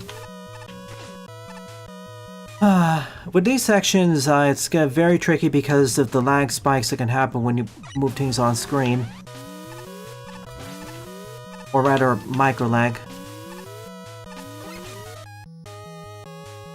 Again, I can't treat this like Hollow Knight. I have to be much more ahead of time and press it. Switching over from Maker to Hollow Knight does kind of... That does screw me up a little bit because I end up pressing too early. In Hollow Knight, if I play it the same way I play Maker, I end up pressing the buttons too early, or too many times.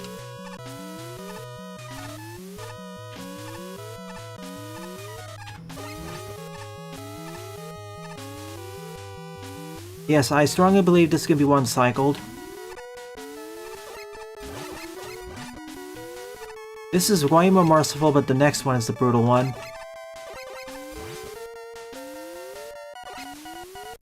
If only I had a time stopper or time slow.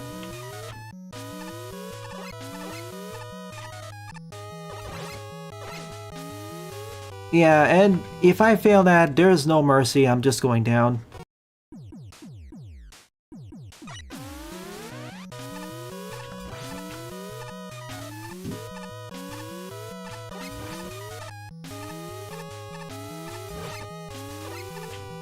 Yeah, there's way more mercy in its timing here.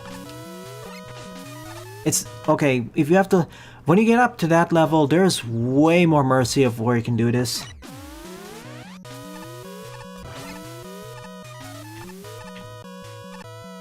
Again, I wouldn't have... if there was a little bit more...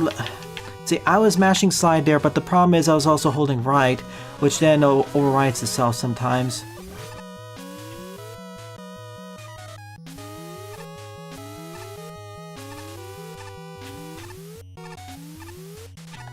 It's... yeah, this is a little bit inconsistent with the time. There are a few spots where you have to be very quick, and other ones it's way more merciful. Like, once you get up here, you would expect like that bottom block to disappear. No, it's quite merciful.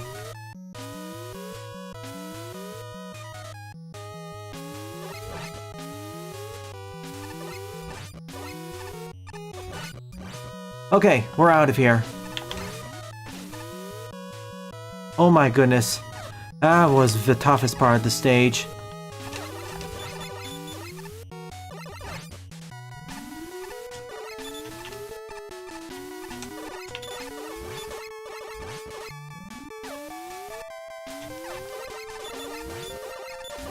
Okay, that's dealt with.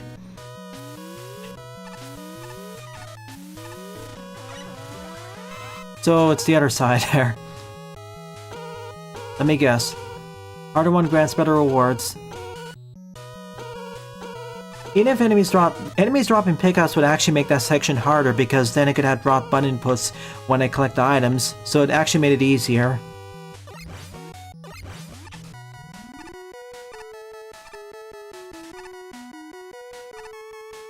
Funny how that ends up being. And there's a checkpoint in the starter section, so no checkpoint starvation, mercifully.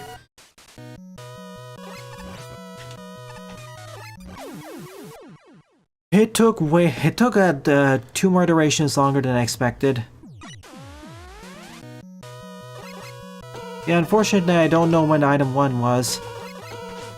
And I thought initially this is gonna be like, oh wait, just free weapon and then you get to the stage. Like, the actual enemies in terms of damage aren't really the problem.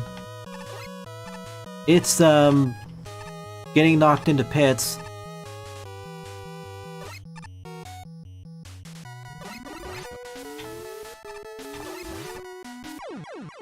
And stuff like that again. I thought I was gonna go too far to the right. In the vault in the hub area.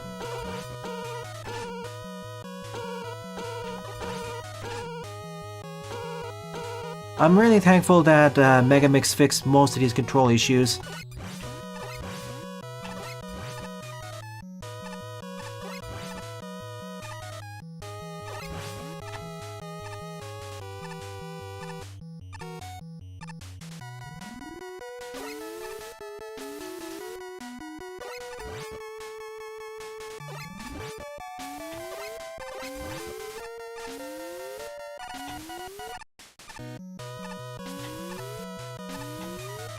Like, despite me dying there twice, at least, this is easier than the last section.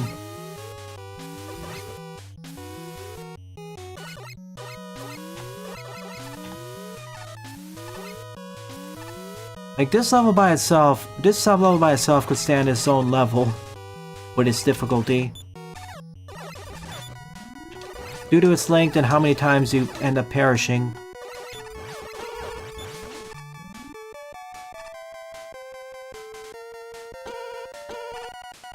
But this is merely the beginning. Okay, we're out of here.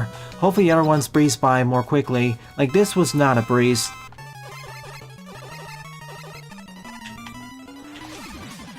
Well, at least it takes double damage.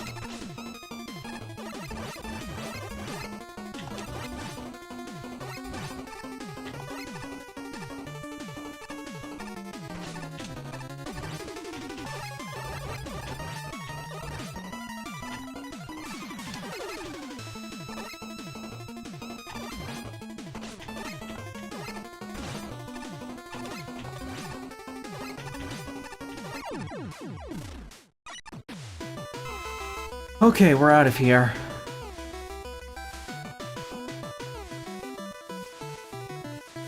Project Zomboid I've heard a lot of good things about.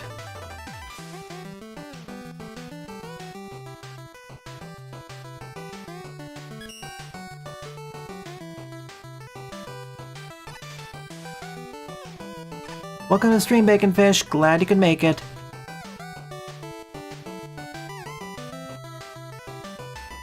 I know I'm gonna be basic, but cut man. Because this time is taking place more explicitly in a forest. I'll go to the development of Witchfall.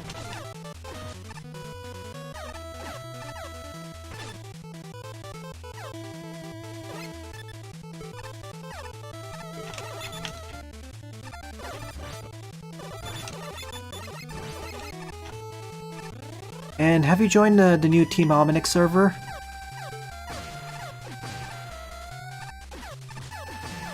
Excuse me?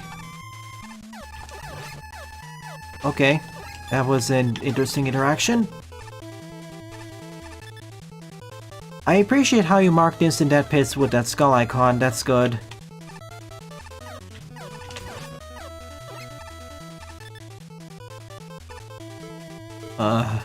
Of course, bombs.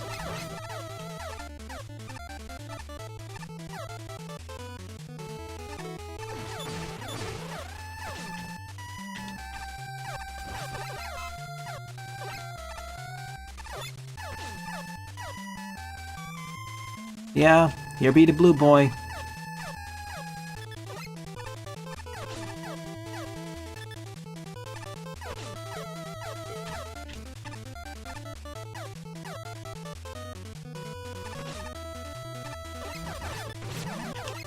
So this is sort of like the mid-bosses. Or more elite enemies.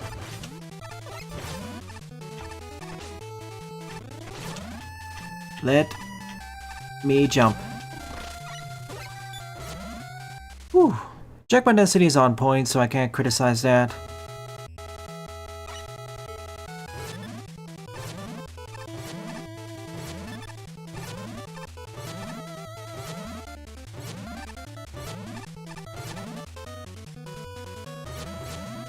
Working on it. Yeah, thanks for the update. Hopefully next year. That is a lot more.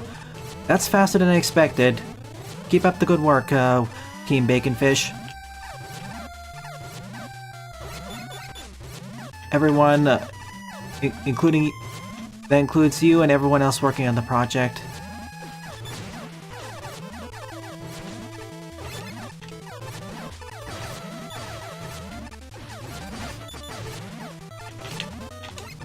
Stop it.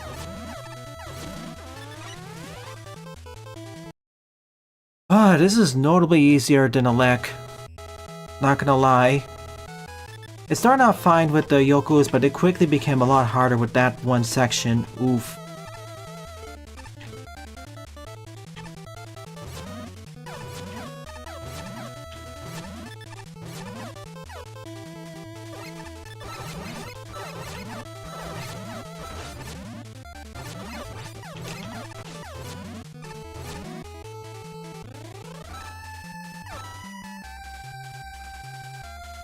I know there's something there.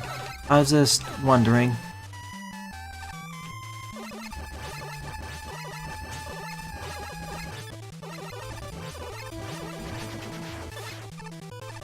Easier than the helicopter mid-boss too. I can consistently hit it. Key 1. Back to the stage. Oh, you even give a quick shortcut back in case players were just going for the key. That's smart.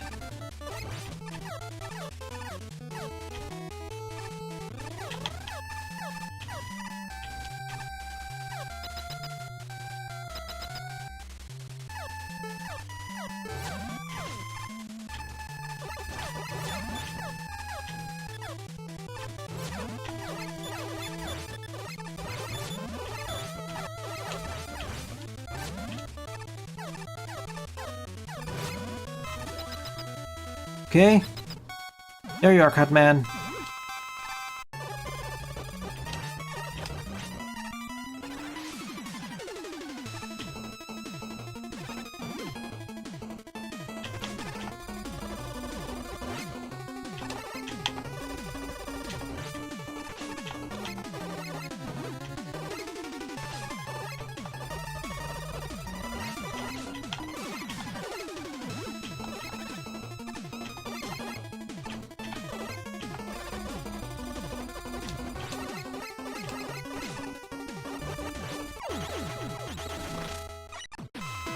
Okay. 2 down. There are apparent. Okay, I could go for the M tank and E tank or item 1. I don't think I need the M tank, so if I can, I'll go for item 2 in that. Aw, man's cheerful tune.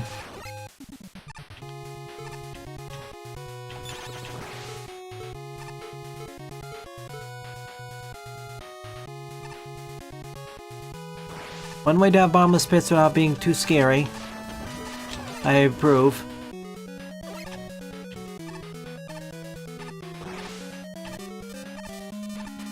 Double the bombs. Yeah, the elect section could stand on its own level. The rest are, fine.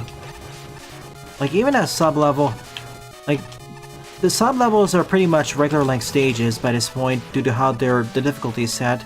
This is basically a short level pack in a stage.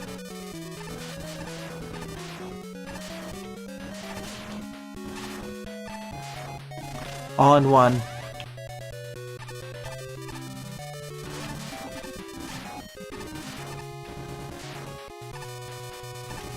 I'm guessing that was an optional key.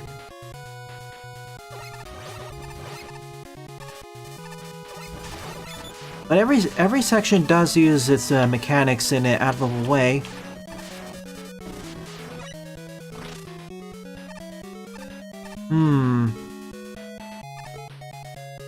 Bonus.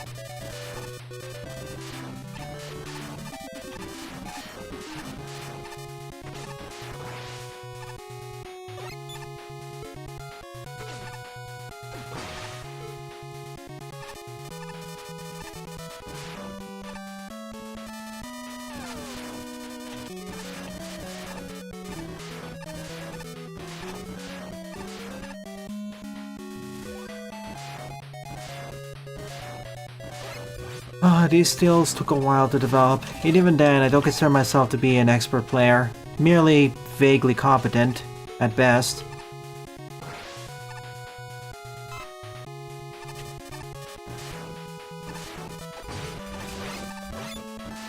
Oh gosh. See you later, Jaden. We can talk again tonight. Red teleporters mean that they're resets, got it. Okay, even without special weapons, this is by far the easiest of the three. I should have gone Bomb, Cut, then Elect.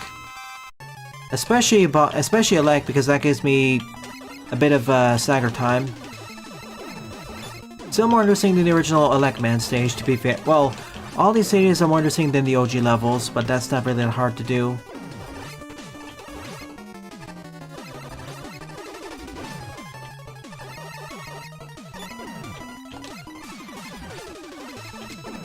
Which is funny because you think in theory it should be about equal in difficulty, it's just that with how some of the Yokus are placed, it's the...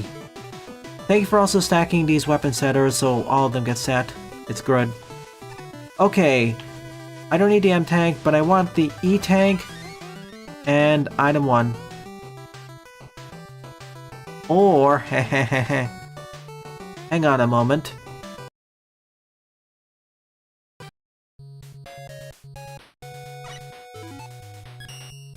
I think you know what I'm gonna do now. I made a kind of a mistake here, but it's fine.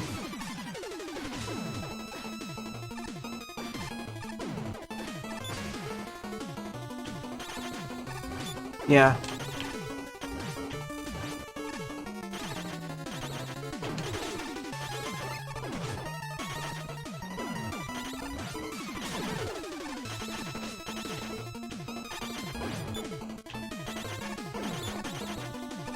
I wish I could troll true rolling cutters at once.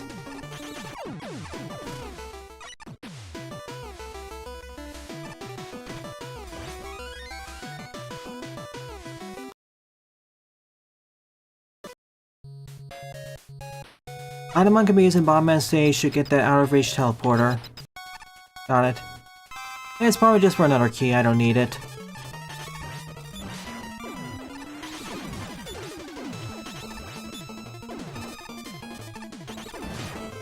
You can see what I'm gonna do now.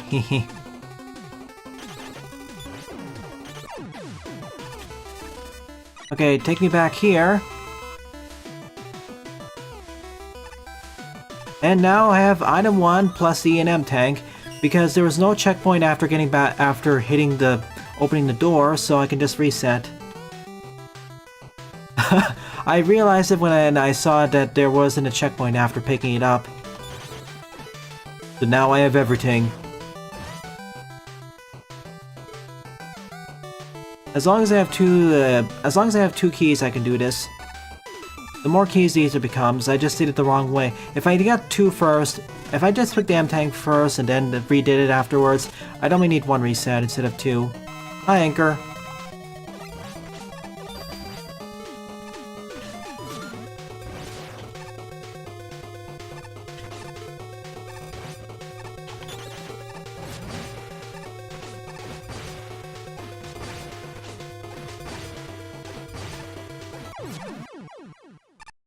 Okay, no Fortress Stage, it's just the regular levels. Like, each of the levels could stand on their own, but putting them together does result in a neat level of meta progression.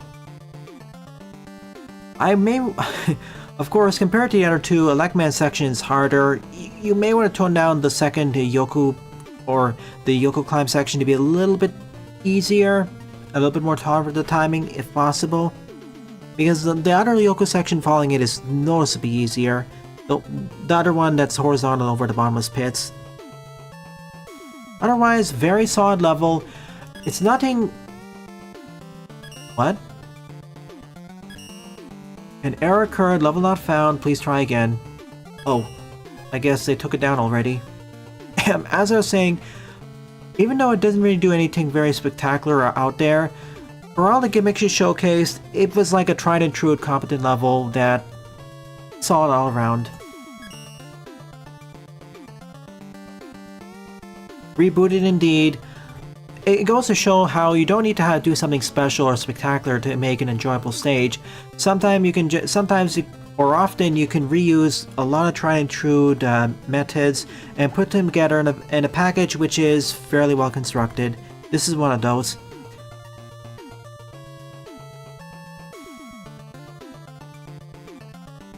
The way I would fix it is to just put a checkpoint right after you open the door.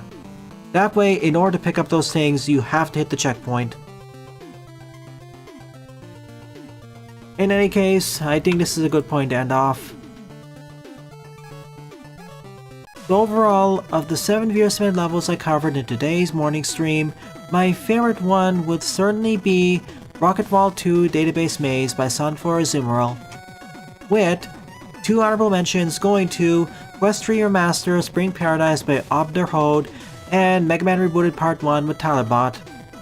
I know it's a bit more being more generous here, but this week's levels have been kind of bleh for...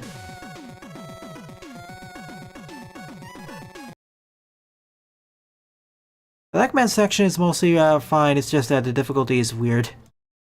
Alright, before I finish off, as promised, I was gonna live react to it, so let's do it.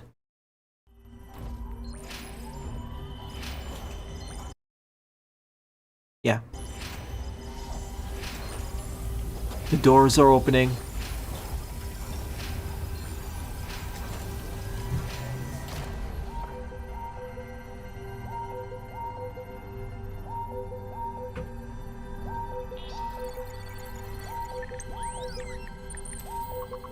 Accessing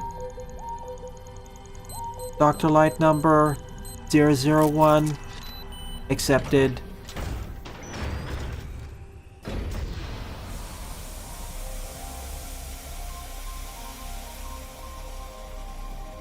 There he is. Astro shot. It's Blue Boy. The Blue Bomber. Back. Okay. Before I want to point out Gutsman Mech. Beat Balloon. And whatever that flowing tank is. Also large arm. I don't recognize the enemy in the background, but it's somewhat familiar. Gutsman. Theme park level, maybe. This may be the intro stage, or this may be a theme park level. It has a new design. Mega Man Dual Override. Coming 2027 AD. For the Switch 2, Switch, PS5/PS4, Xbox, and Steam. Thanks, Blues. Okay.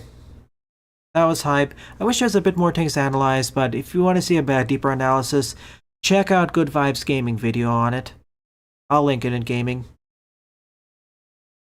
Okay, let's see. Time for the art showcase. This was the final version of box art and thankfully the last one they're doing before V1 finally comes out. And when it does come out, make sure to ping me. Kinda unfortunate Pixel Boy's sick. The box art's a little bit busy, but I can see it as something that's more special. It could be one of those alternate ones that show the entire major cast.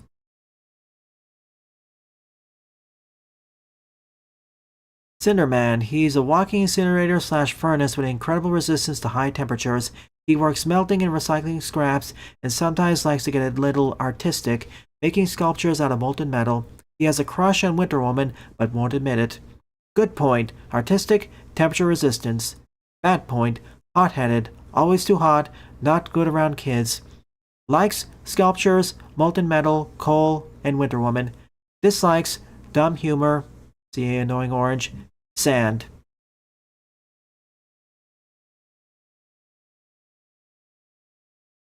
I like the smelter. I like the smelter helmet and chest plate. Is that coal in the bottom or coal like a foot? Neat. Yeah, sick indeed. There was a Jedog, but there's not too much to react to that. It's too self-explanatory. And thus, this concludes the art showcase, and subsequently the stream. I hope you get better, Pixel Boy. Thank you to everyone who either submitted their levels, submitted their art, or especially during this stream, participated in the chat discussions. It's thanks to you I continue to stream and produce videos for the channels. It's really appreciated. So, if you're enjoying this or any other video on the channel, please rate, comment, favorite, and or subscribe, as they all help them out. Don't forget to follow me on Blue Sky and Mastodon as well, and join my Discord server, as I regularly post updates there. Thank you very much for watching, and I hope to see you all in about 5 hours for the level pack. Thanks for watching.